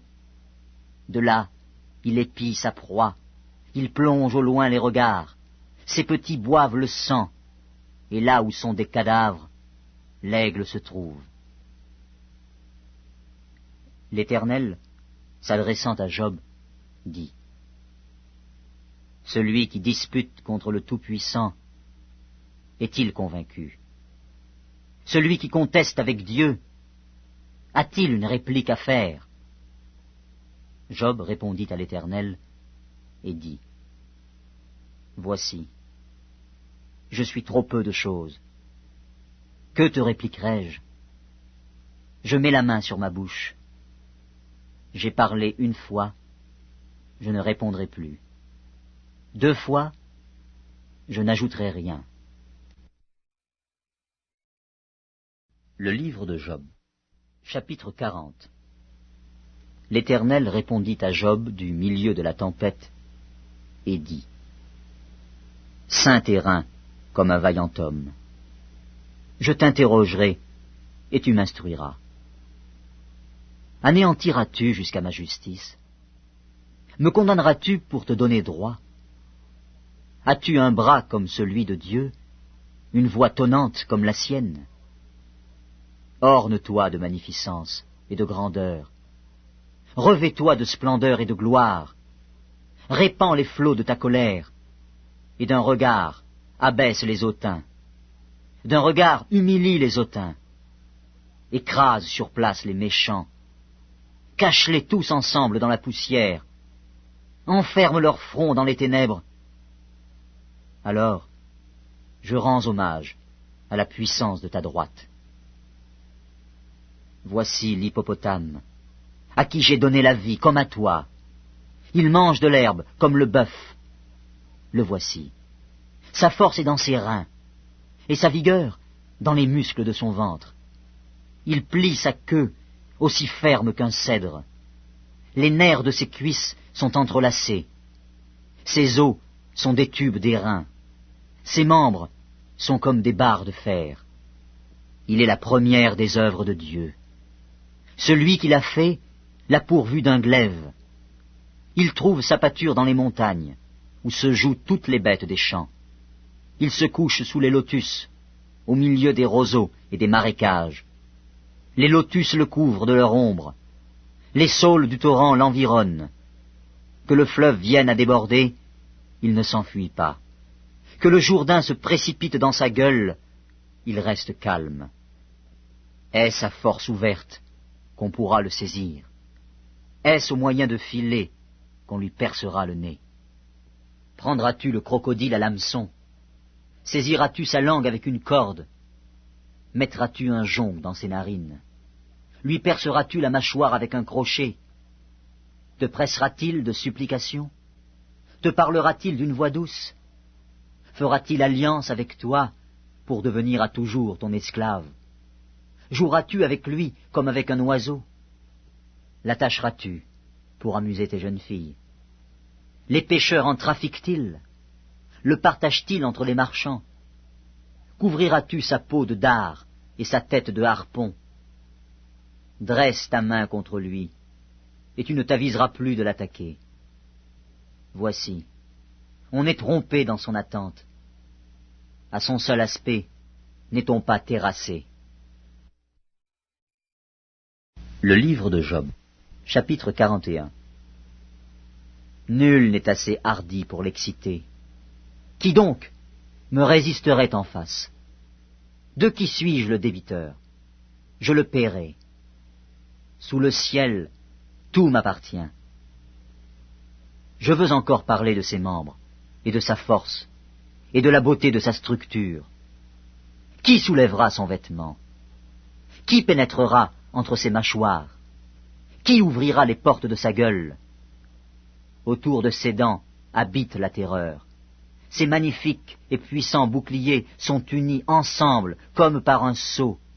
Ils se serrent l'un contre l'autre, et l'air ne passerait pas entre eux. Ce sont des frères qui s'embrassent, se saisissent, demeurent inséparables. Ses éternuements font briller la lumière. Ses yeux sont comme les paupières de l'aurore. Des flammes jaillissent de sa bouche. Des étincelles de feu s'en échappent. Une fumée sort de ses narines, comme d'un vase qui bout, d'une chaudière ardente. Son souffle allume les charbons. Sa gueule lance la flamme.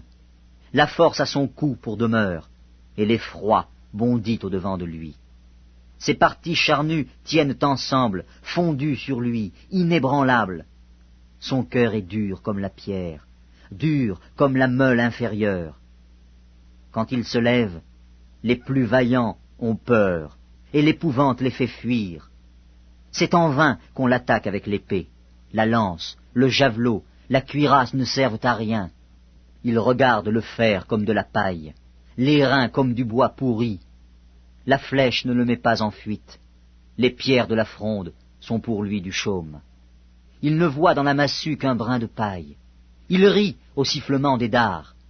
Sous son ventre sont des pointes aiguës. On dirait une herse qu'il étend sur le limon.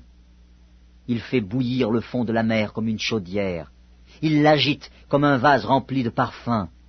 Il laisse après lui un sentier lumineux. L'abîme prend la chevelure d'un vieillard. Sur la terre, nul n'est son maître. Il a été créé pour ne rien craindre. Il regarde avec dédain tout ce qui est élevé. Il est le roi des plus fiers animaux. Le livre de Job, chapitre 42. Job répondit à l'Éternel et dit : je reconnais que tu peux tout, et que rien ne s'oppose à tes pensées. Quel est celui qui a la folie d'obscurcir mes desseins? Oui, j'ai parlé, sans les comprendre, de merveilles qui me dépassent et que je ne conçois pas. Écoute-moi, et je parlerai. Je t'interrogerai, et tu m'instruiras. Mon oreille avait entendu parler de toi, mais maintenant mon œil t'a vu. C'est pourquoi je me condamne et je me repens sur la poussière et sur la cendre. Après que l'Éternel eut adressé ces paroles à Job, il dit à Éliphaz de Théman, « Ma colère est enflammée contre toi et contre tes deux amis, parce que vous n'avez pas parlé de moi avec droiture, comme l'a fait mon serviteur Job. Prenez maintenant 7 taureaux et 7 béliers. Allez auprès de mon serviteur Job et offrez pour vous un holocauste. Job, mon serviteur, priera pour vous. Et c'est par égard pour lui seul que je ne vous traiterai pas selon votre folie. Car vous n'avez pas parlé de moi avec droiture, comme l'a fait mon serviteur Job. » Éliphaz de Théman, Bildad de Shuach et Tsophar de Naama allèrent et firent comme l'Éternel leur avait dit. Et l'Éternel eut égard à la prière de Job. L'Éternel rétablit Job dans son premier état, quand Job eut prié pour ses amis. Et l'Éternel lui accorda le double de tout ce qu'il avait possédé. Les frères, les sœurs et les anciens amis de Job vinrent tous le visiter, et ils mangèrent avec lui dans sa maison. Ils le plaignirent et le consolèrent de tous les malheurs que l'Éternel avait fait venir sur lui. Et chacun lui donna un késita et un anneau d'or. Pendant ces dernières années, Job reçut de l'Éternel plus de bénédictions qu'il n'en avait reçu dans les premières. Il posséda 14 000 brebis, 6 000 chameaux, 1 000 paires de bœufs et 1 000 ânesses. Il eut 7 fils et 3 filles. Il donna à la première le nom de Jémima, à la seconde celui de Ketsia, et à la troisième celui de Kéren Apuk. Il n'y avait pas dans tout le pays d'aussi belles femmes que les filles de Job. Leur père leur accorda une part d'héritage parmi leurs frères. Job vécut après cela 140 ans, et il vit ses fils et les fils de ses fils jusqu'à la 4e génération. Et Job mourut, âgé et rassasié de jours.